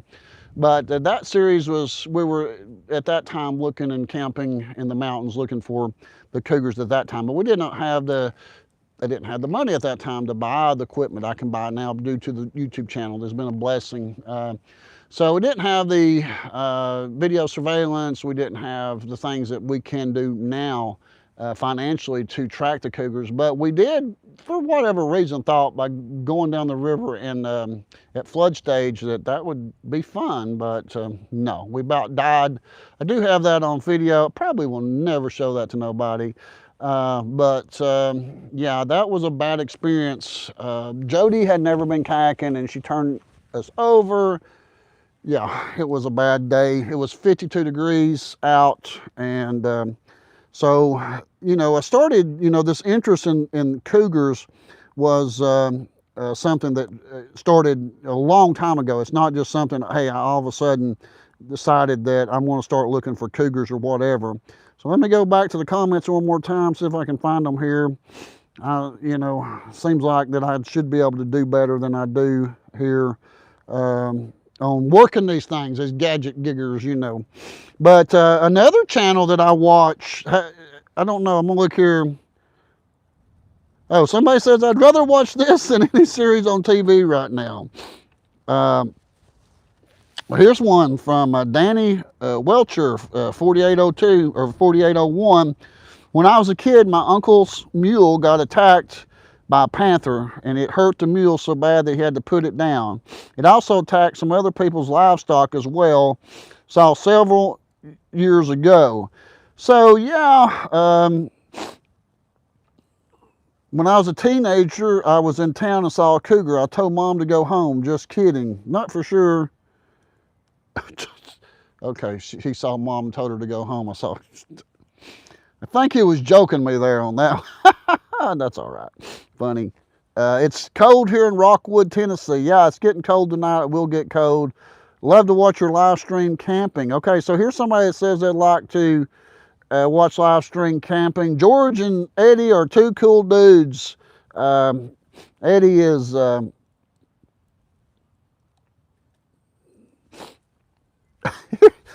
there's a guy that will pay you $100,000 for clear video of mountain lions mating. Well, how about that one? That would be good. I could go for $100,000. I'm looking at comments here. Here's somebody, John, have you talked to Olivia lately? That's another person I've worked with, Olivia from Chronicles of Olivia. Yes, I have talked to Olivia just a few nights ago, matter of fact. She seems to message around 2 o'clock in the morning. She's in her 20s, so she apparently stays up a lot later than most people, but in their late 50s like me, I'm usually in bed. But I'll get her a message and I hear from Olivia. She's in Iowa. She's there with her fiance and her mother. She will be back eventually. She wants to document more of Appalachia. So I don't know if she's going to stay there and get married. I don't know what she's doing on her YouTube channel out there. You know, she does crime, drama type stuff. Crime Mysteries, and I worked with her on some cases. So I don't know if Olivia will be back anytime soon, but if she comes back, that'll be great. We'll work together on another project. But yeah, I talked to her a few nights ago, actually. So somebody says, got to take the dogs out before it rains, bro, or be right back. Got to take the dogs out before it rains. So yeah, okay, thank you there. Be right back. It's like we're right there with you barbecuing. Some of us need to get a life, baby. So, hey, John, you're going to catch a cold. I enjoy watching your channel. Thank you. Hello, John. Still watching your live stream. So those are these your friends with me on Facebook. You can write me on Facebook also. And if you're not friends with me on Facebook, why are you not friends with me on Facebook? I have 200 and on the Appalachian channel with John Ward, I have like 203,000 followers on there. My personal page is like 5,000, couple thousand people that follow me on there. But on my personal page, I get way more reactions and comments than when I post something. So it's John Ward on Facebook. I don't know. I don't have the link on there. I can't put it in there right now. But please follow the Appalachian channel on the with John Ward on Facebook, and then you can send me a personal request too. I'm sorry about my nose running here. John, I hope you will still go to these old stores, not just count. Well, I will. That come in from, let's see here, Joyce Epperson. Yeah, the stores, I love the old stores, and the stores have done pretty good, but I think that, you know, they're harder to find now, and I'll do them if I can find them. But tomorrow I'm driving 3 hours to go film a store, another old store, so it's not so easy to find them. And you know, and I'll be going back to R.M. Brooks's in January to film again, and hopefully they're going to let me cook and help them out, work in the store this time instead of just going there and documenting. That's one of my plans this year, is when I go, just like I've been doing at Mayhew's Masters, on that video comes out in the morning, set your alarm right now on your phone for 6 o'clock in the morning. That should be posting at 6 o'clock in the morning with Susie, that video. So that general store is really cool. It's really authentic. And Susie is just such a sweetheart. People come in, they love Susie. They've known her whole life. It's just a really small little community. They're 30-something minutes away from the nearest Walmart there. There's a dollar store down the road, but Susie Masters has really just such a great personality, and people love her so much. You know, you're about 30 minutes off of Interstate 40 going from Knoxville to Nashville. You get off Crossville and you go about north, something like that, northwest, to get to Hillham and to visit her. But if you're going on a trip this summer, stop it and see Susie. Go to R.M. Brooks, see R.M. Brooks's. Go to all the general stores that I've documented and visit them, because they're dying fast, and they're going away because it's so hard for them to compete nowadays with, you know, the big chain stores, and they mainly survive by selling food, by being a restaurant. So that's how that they actually still survive. They can't no longer operate selling general merchandise. They mainly, most of your old time general stores have converted into a restaurant, and there's very few that's still just a general store without it being a restaurant. Pretty's General Store is about as close as you can find. She still makes bologna sandwiches, but she does not cook hot meals. And Pretty's is, I've documented there multiple times, and it's in right outside of Danbury, North Carolina. So that store is so unique. It's been there since 1888. I love the old general stores, but we're not getting the views on the stuff like that I really need to get into. You know, I've got several videos that's 1 million plus, one video 3 million, but I need videos that's hitting 5 and 8 and 10 million views, because a lot of times on videos we make less than a half a cent per view. So we're making like a half a penny. So it takes a lot of views to really to have you know, a decent income doing this. So I'm really wanting to grow by adding new things. So yeah, I will continue to do the general stores, no doubt. Here's one from Bo Hunter, looks like 877. Love your videos, my man. Really got into them in the last few months. Have been binge watching. The dude Wayne is really cool. Yeah, Wayne's really cool. He's about 85 years old. He's the guy, if you haven't seen it, it's called the playlist Wayne's World.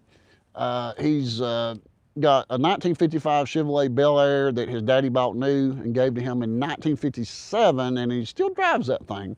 And we went there and made a video. That's my most watched video. It's got over 3 million views, and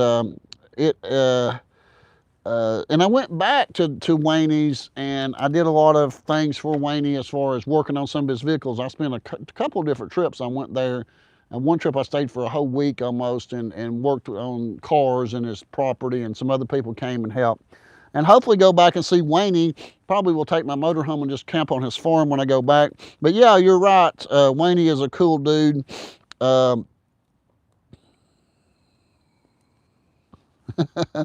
Dustin, call up Eddie to keep an eye out for your old man on the safe side.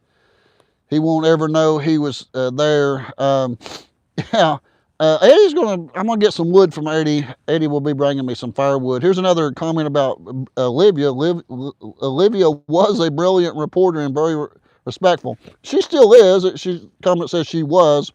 She's just not producing the content that she was now that she's back out in Iowa with her fiance. Somebody says Olivia's doing content right now on the floods in California. Watched her yesterday. I don't get to watch her so much, but for some reason her stuff's not popping up on my algorithm on YouTube. Lots of big cats still here live on the Cumberland Rim. Best of luck trying out your new channel. It's not a new channel, it's just a new series. So it's still the Appalachian channel. It's just one of the series going to be called After Dark in Appalachia, because my channel is absolutely bizarre in that we don't have a niche or whatever you call it.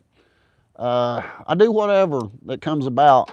Some people have made comments that I do anything from disasters to dessert, film whatever comes about in Appalachia. So I feel since I'm the Appalachian channel, if it happens in Appalachia, then I can cover it if it's of interest and people will watch it.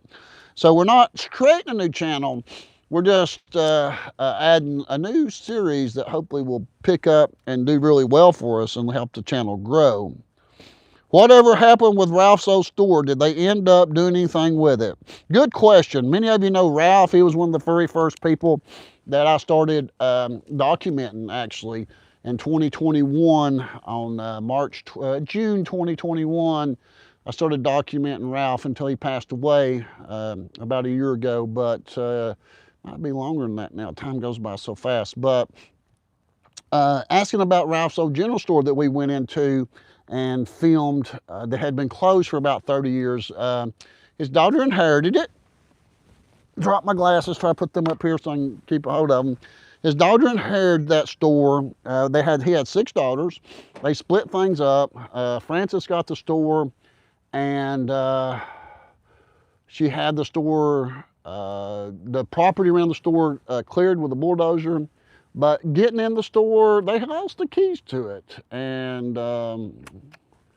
they have never opened it up. So I don't know. Frances is getting up there, you know, she might not want me to tell me her age, but when Ralph passed away, he was 97, and she was his oldest daughter. So, you know, I don't know that she's got the energy to actually maybe do something with the store. I don't know. There's good possibilities that she will do something with it, but hopefully I'll get to film it again if they find the keys and let me know, and I can go and film them going into it. So Ralph, those of you who don't know, that's the Greasy Holler Memory Series.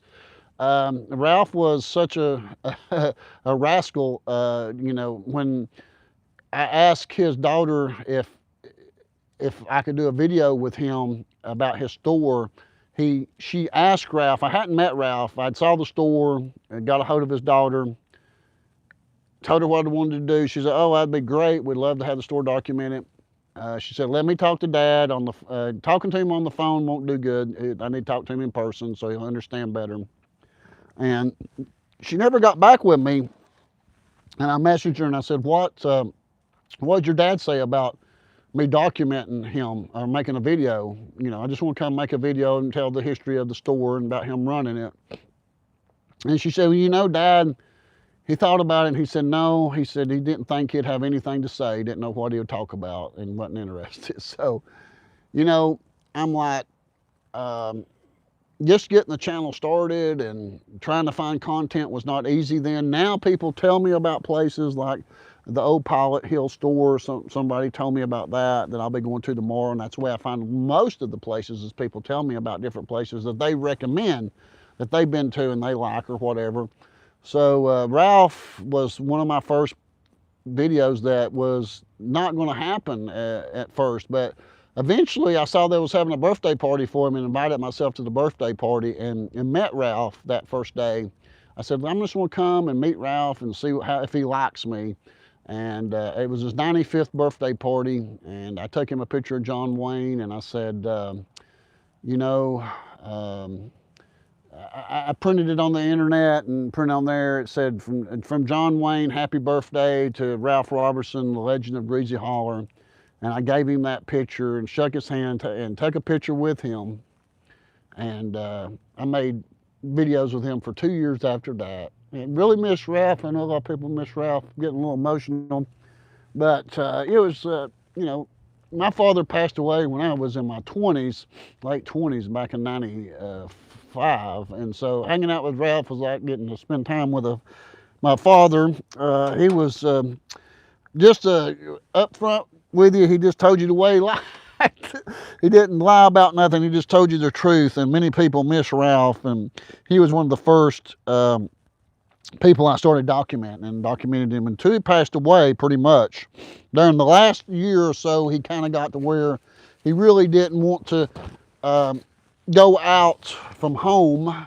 So documenting him at home was a little harder because a lot of people wanted to see us go out and travel and do things.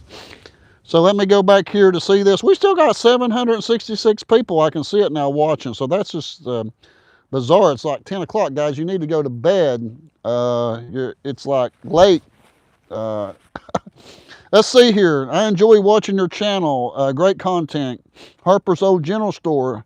Seca Rocks. I'm not pronouncing that. Rocks, West Virginia is neat. Lots of history. Beautiful area as well. Yes, I'd like to go to West Virginia at some point and document some stuff, so especially coal mining in West Virginia. Anybody that's still doing coal mining up there, that would be something to document.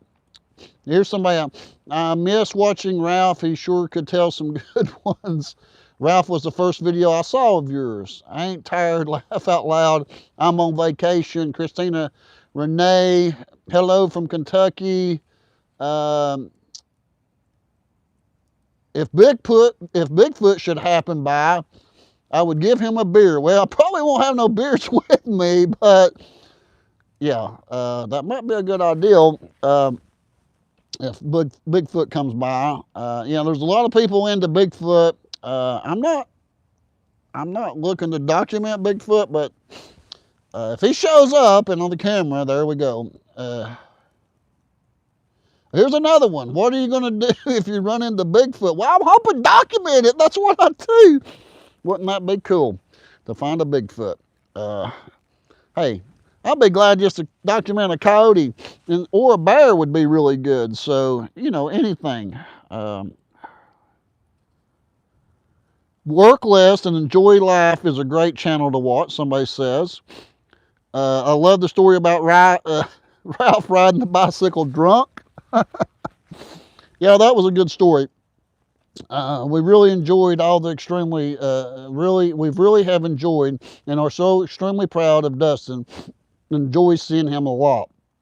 He's here all the time. He's just behind the scenes. So just because you don't see him doesn't mean anything's wrong. Now he is got some health problems he's working on that we got to figure out. So hopefully he's got some things going on his blood work they're trying to get straightened out. So let's see here. You have a very good channel, John, and I've noticed you have Gerber axes and knives. That is very good company to buy. Enjoy your channel. Well, I do have Gerber knives and pots and pans, but these are not Gerber axes. These are Frisk, I think. I bought those at Tractor Supply today because I'm going to need those camping. Believe it or not, those two axes, the top one was $50 plus tax. The bottom one was about $38 plus tax. They're not cheap, but they're good axes. Hopefully, I'll get to split a lot of wood with them. Showing you some wood splitting. Be safe in your camping adventures. Make sure you have protection with you in the wild. Love your channel. Maybe live stream would be nice. Have you ever thought about visiting my hometown in Monroe, West Virginia? Why, Troy Sutton, I would love to visit West Virginia. I need to find something there to document, especially coal mining towns, because right now on YouTube, West Virginia is really, really popular. It really is. So, yeah, if I could, my email, somebody, I think Dustin said somebody was asking about how to get some of the merchandise. You can go underneath, I noticed the other day, now I've got my merchandise link connected to the YouTube channel, and underneath the videos, probably can't see it on your TV, you're gonna have to get on your phone, your laptop, your iPad, go to that, go down, and there, underneath the videos, it was streaming the different shirts and things you could buy. And also,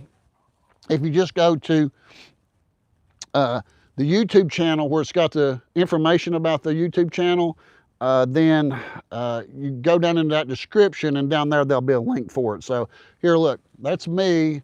I'm streaming live, showing you streaming live. I don't know. Anyways, these are, I'm looking at comments, trying to see what people's got to say. I appreciate you all writing. Oh, somebody says nobody going to leave until you leave, John. Well, you silly. We are down to 738. Let's see. Yes, John. This is from Valerie Mealer, looks like. Yes, John. My husband and I would love to watch you live stream from camping adventures in the mountain. Try to stay warm, stay safe, and blessed. Will you ever come down to Alabama? Probably not. I'm sorry. Appalachia doesn't really run into Alabama. Just a little bit of it. It does. And where the heck is Appalachia, by the way? Let's talk about that a minute. Where is Appalachia? Appalachia is a region, not the mountain. A lot of people says, oh, Appalachian Mountain region. No, that's not. The Appalachian Mountain and the Appalachia region is two different things. The Appalachian, Appalachia is I think it encompasses about 13 states, parts of some states, and West Virginia, I believe, is completely all in West Virginia, is in Appalachia. East Tennessee is considered Appalachia. How that region became about is because of poverty. There's a poverty level in Appalachia that defined what Appalachia region was. The people in that region, in the Appalachian region, lived below the poverty level. And I have no idea how far back the region started, where I guess the government come in and defined certain areas where people lived below the national average of income. And a lot of the people here, like my mom and dad, they were born in the 30s. When they got to be 16 years old, they got married. They moved up north to work because there were no jobs in Appalachia really, unless you were a coal miner or unless you wanted to do logging, and both were extremely, extremely dangerous things to do. Black lung killed so many people. Cave-ins, collapses in coal mines killed so many people. Today, coal mining is nothing like what it used to be. Back in the day, coal mining would make up a big part of the income here in East Tennessee for the people, but over time, coal has become less needed in the fact that we have so much more different ways to generate energy, such as nuclear and hydro, and a lot of times people heated with coal in their homes, which you don't see people using coal in their homes anymore to heat with much. Other day I was somewhere, I think I was up in White Oak, and I could smell somebody burning coal. As a kid in the 70s here in La Follette, when you'd go out in the winter, especially after a snow, you could smell the coal burning, or people were burning it in their houses. You could smell it. Y'all remember that? Living in an area where you smell the coal in the winter? Well, you know, now people's got central heat and air mostly. Appalachia is not the same place it used to be. It used to be, you know, based on coal. Now the coal is not used like it used to. It's been phased out. Some coal is still used, so those jobs has really declined and went down. But logging in Appalachia still goes on some. But now, when it used to not be cool to live in Appalachia, now it's cool to live in Appalachia. Now everybody wants to move to where it is country and away from the big cities. And unfortunately, for us that live here in Appalachia, we're getting really crowded. Actually, we're out of room. There's no more room. So in my town in La Follette, yeah, there's no room here. I remember when I was a kid, there was no traffic on the 4-lane. Now you cannot get down the highway because so many people have moved to Tennessee, Northwest North Carolina, to the Appalachian region just because it's such it's a less expensive lifestyle here. You can buy property for half the price here than you could in California. You can live here cheaper. Plus, Tennessee doesn't have a state income tax, and so, you know, we have got really crowded with people here in this town. And Tracy, who is on some of my videos, will shoot me because she sells real estate. But we really, if you live here in La Follette in Campbell County and you want to buy a place, that's cool. But so many people's coming from out of town, and most of them are great people, and I love them all, the people I meet. But it is so hard to get through our roads now. And I know any of the Appalachian areas, one of the things that you'll talk to people in all the small towns is how many people's moved from out west, especially California, wanting to come here and live in a little bit different, slower atmosphere and lifestyle. So now it's cool to live in Appalachia. Everybody wants to be here. And it's a beautiful area. And the Smoky Mountains is the most visited national park in the United States, but it is located in an area where it has a huge population on the East Coast, where people come to Gatlinburg and Pigeon Forge to visit for, you know, just to get away. It's a tourist town. I don't generally document in Pigeon Forge and Gatlinburg because it's so touristy. Now, there are some original old businesses there that eventually I will document. One of the oldest businesses in Pigeon Forge would be the Old Mill. The Old Mill and Restaurant's huge there, but I think it's been there since the late 1800s, and they've continually been a mill that's grinding corn and wheat or whatever. So it's actually probably one of the oldest, without a doubt, operating businesses there in Sevier County. And so stuff like that to me is interesting, but not these new stores that pop up and they're just tourist t-shirt shops selling stuff. That has really very little history to me, but I do love places that's been there forever and survived and was there from the very beginning. So the closest I've come to documenting in Sevierville is Dandridge. I've done quite a bit in Dandridge. It's right outside of Sevierville. Going into the small towns. I try to find places where there is no tourism, where people don't normally always go. It is a tourist town, but not overrun with traffic. You know, like Pigeon Forge and Gatlinburg. Well, Pigeon Forge is not bad, but when you go into Gatlinburg, you're going to pay $30 to park for a few hours if you can find a place to park. It's so crowded. It doesn't matter now. It used to be go in the wintertime and you could get in, but now it's year-round. You know, it slows down a little bit in January and February, but it is so crowded and crazy in Pigeon Forge and Sevierville that if you do go, I recommend going to Maggie Valley on the other side of the mountain. I've made some videos there. It's way slower paced. It's for people that don't have kids. Pigeon Forge is for people that have kids, to me, that take them there to do the rides, the go-karts and all that.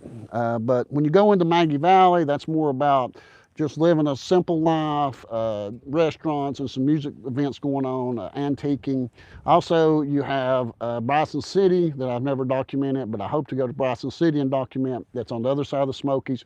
Then you have Townsend, and you have Weirs Valley, and you have Elkmont campground that's not in right in Pigeon Forge and Gatlinburg. Then you have Cherokee, North Carolina, which now unfortunately is very commercialized. The Cherokee Nation there has done very well since they've been able to, eventually they got into putting the casino in there in Cherokee, and they have made an unbelievable amount of money. The Cherokee Nation, the people, if you're, depending on what part Cherokee you are, you get amount of money each month or maybe once a year from the money that's made from the casinos and other things that go on in Cherokee. Now they have a marijuana dispensary there because they're their own sovereign nation, from what I understand, so they can do what they want. And they expect to make, and I could be wrong, but it's in the hundreds of millions of dollars their first year. I think this might have been their first year open, and it's going to be like $200 or $300 million from the marijuana dispensary there.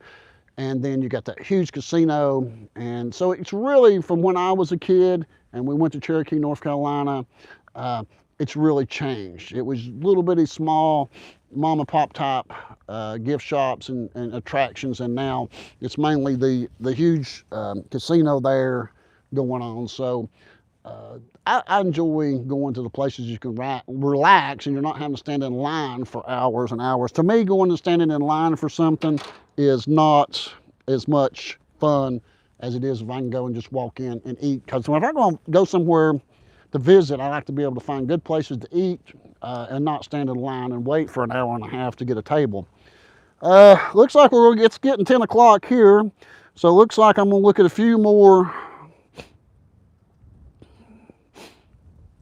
things.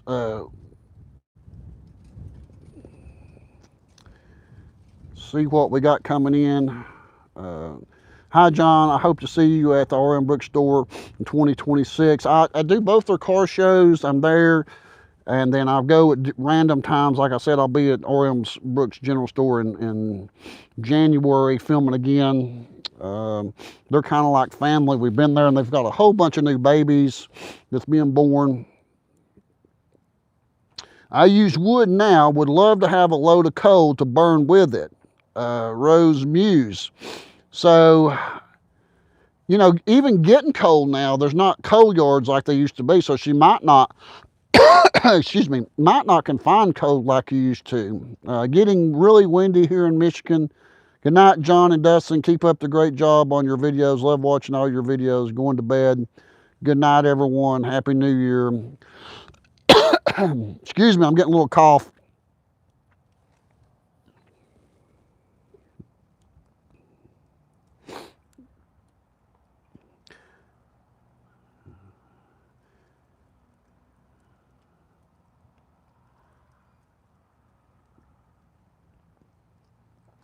Ever heard of Summertown, Tennessee? I loved your video about the Cherokee Indians. Yes, I was talking about that, and I did make a video there this year with the elk tour place, the guy that runs the scenic tours in Maggie Valley. Great video, I really loved it. Had to go on that back. I think Terry Ramey, county commissioner, went with me and we did that. That was a great tour. Getting to go, we did go into Cherokee, North Carolina, and that's where I got some of that information that I was telling you. So it looks like we're slowing down. We're down to about 700 people. You still can get coal near the Kentucky-Tennessee line. I remember my dad buying bags of coal when I was a young pup. What area are you camping in with no snow? What area are you camping in with no snow? Well, the question maybe is not worded just right, but maybe they're asking where I'll be camping at with snow. Well, here in East Tennessee, we don't get a ton of snow. Sometimes we can get in a whole winter season, maybe one small snow, or sometimes we'll get 10 snows, and some of those could be very big, 18, 24 inches, but it's rare. Dustin was telling me that he saw that there's a weather pattern tracking through the United States somewhere from January 8th through the 15th that there's going to be maybe up to 20 inches of snow. I would love to camp in 20 inches of snow. So we don't know when the snow is going to come, but I do know when I see the snow coming, I will definitely be going back to camp at that time. Now, I'm not going to camp the whole month of January. I'm not that outdoorsy. I will stay 3 or 4 days, and then I have to come take a bath. I'm going to tell you what, I just can't live with myself after a day. So I can't imagine 3 or 4 days without a bath. So I got to come home and take a bath and take care of business. And Dustin will go to the camp when I'm not there and stay there to observe things. So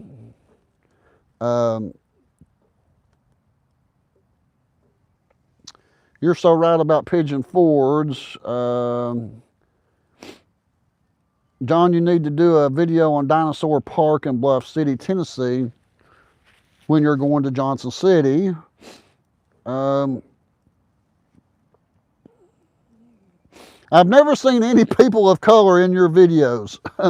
do any your area? It's probably do any live in your area. I've never seen people of color in your videos.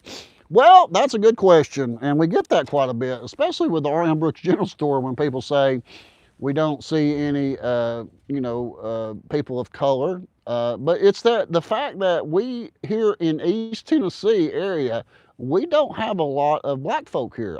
I'd love to document some black folk, especially some older black folk, and even some black churches would be cool to document. But here in Campbell County, out of 38,000 people that live here in Campbell County, there's probably 8 to 12 black folk here. And I did document one completely. A fella named Sam that is kind of a local legend in Jellicoe, that he's in his probably late 70s now. He grew up there. He was a little slow, maybe autistic a little bit or something, and he loves sports, and we did a whole video on him, and I'm absolutely not prejudiced.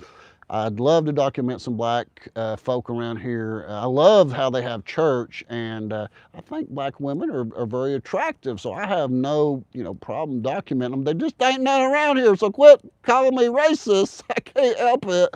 I think I did document some black folk in the video that I did in Maggie Valley at the Maggie Valley restaurant. But yeah, there's none lives here really. Yeah, it's not something that I'm prejudiced at all against a color. Now, I do have some people that I don't particularly care for. Well, we won't talk about that tonight, but yeah, I wish we could document people that grew up in black folk in Appalachia. I actually tried to work with another channel. I think it was called Black in Appalachia. I reached out to them and said, I'd like to work on some projects with you all, and they rejected me. They said, no, we're busy.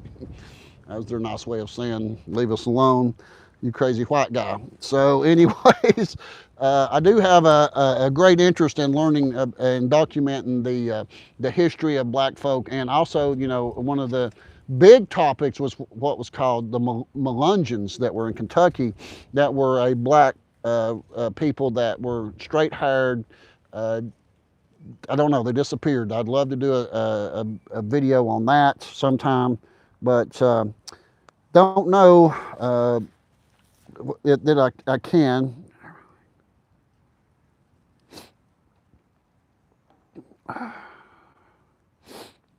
Yeah, there's, it looks like you might have to warm up some supper. Yeah, it's got a little cold here. It's all right. I enjoyed talking to you all tonight. I enjoyed seeing the comments. By the way, I love Townsend. I was talking about that. I do love Townsend. I have made a video or two in Townsend. Any update on the missing brothers? The Hawkins brothers? No, absolutely not at this time. We documented that. Missing, 2 brothers went missing. Unfortunately, at this time, there's no update on that. So we have a lot of time in that video that's filmed, other stuff that we have filmed looking for the Hawkins brothers, but they were nothing that actually came about as far as evidence. So to put that together and show looking for the Harkins brothers, we might someday, but we didn't find them. So we have a month's worth of work and filming, and it's just sitting there on the computer that we would like to use, but it doesn't tell anything new. So it would just be showing all the different things that were going on during the look for them. And you know, the sheriff's department has worked on this case and done a great job on it. They've not overlooked the Hawkins brothers. A lot of times,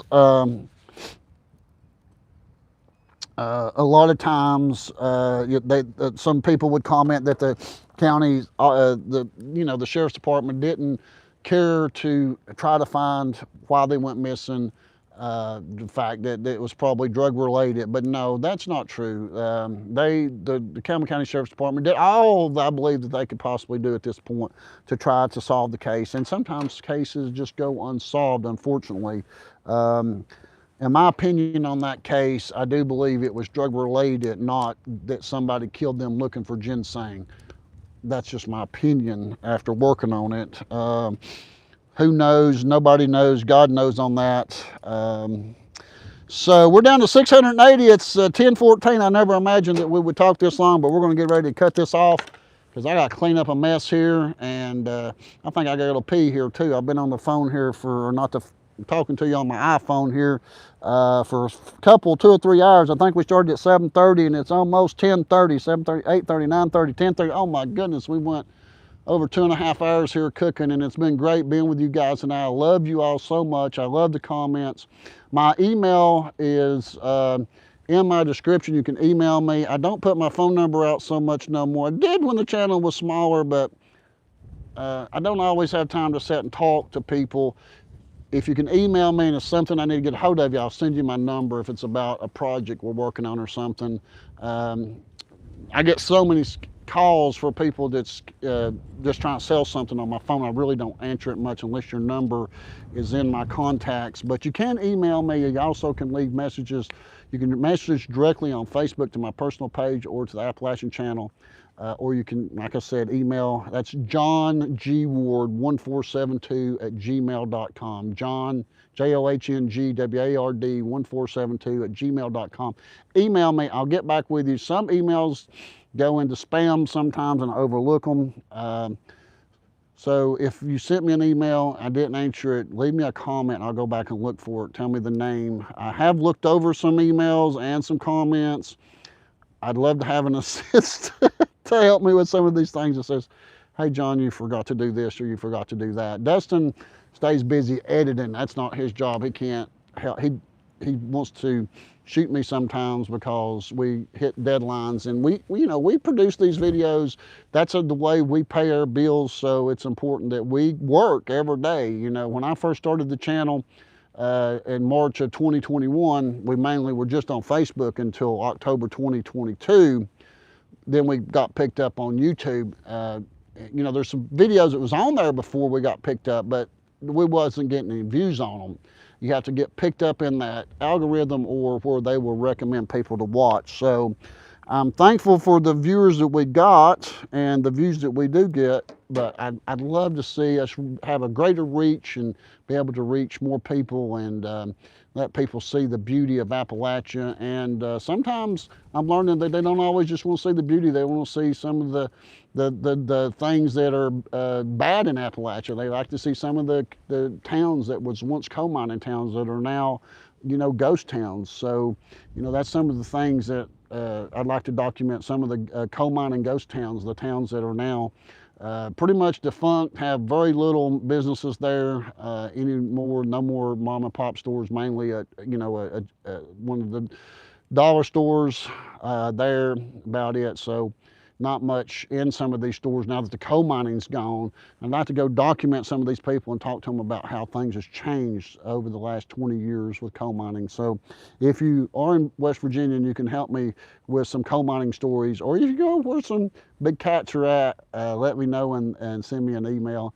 So we're gonna get ready to get off here and feed this dog some of this hamburger steak, and I'm gonna heat mine up and It's been a blessing to have you with us tonight, and thank you all for the comments, and thank you for all that you do for the channel and your support. By just the comments and the likes help all the videos. So I'm going to get off here, get ready to clean up, and we got the video coming out in the morning. Mayhew's Masters General Store. Do not know the title of it. I still got to finish that out. That's one of the things I do, is the description of the title after Dustin has it up. We got a few more comments, looks like, come in here. Let me double check one more time before I get off here and see if there's anything else that I can reach out to anybody. Thank you so much from Georgia. Come to Virginia. Some big cats here. Yeah, enjoyed. Not Dustin, thanks for taking care of your pots, father, son. Sticking together is awesome. Hope you get to feeling better, Dustin. Praying for you. You have came a long ways. Keep up the good work. Shame about Maggie Valley. Don't know what they mean, shame about Maggie Valley. Maggie Valley is still doing as good. It's not the same. Maggie Valley and Cherokee's right next door to each other. They're two different towns. So Maggie Valley does not have the casino or the legal weed store dispensary that is in the Cherokee Nation right beside of it. So Maggie Valley, I definitely 100% guarantee you'll like Maggie Valley if you visit it. So I'm gonna sign off. I gotta find on here how to turn this off, and so I'll probably fumble on the camera a little bit trying to find the off button on this, because we don't do a lot of live streams, but hopefully we'll do some more. Guys, God bless you all. We'll see you next time. Bye-bye.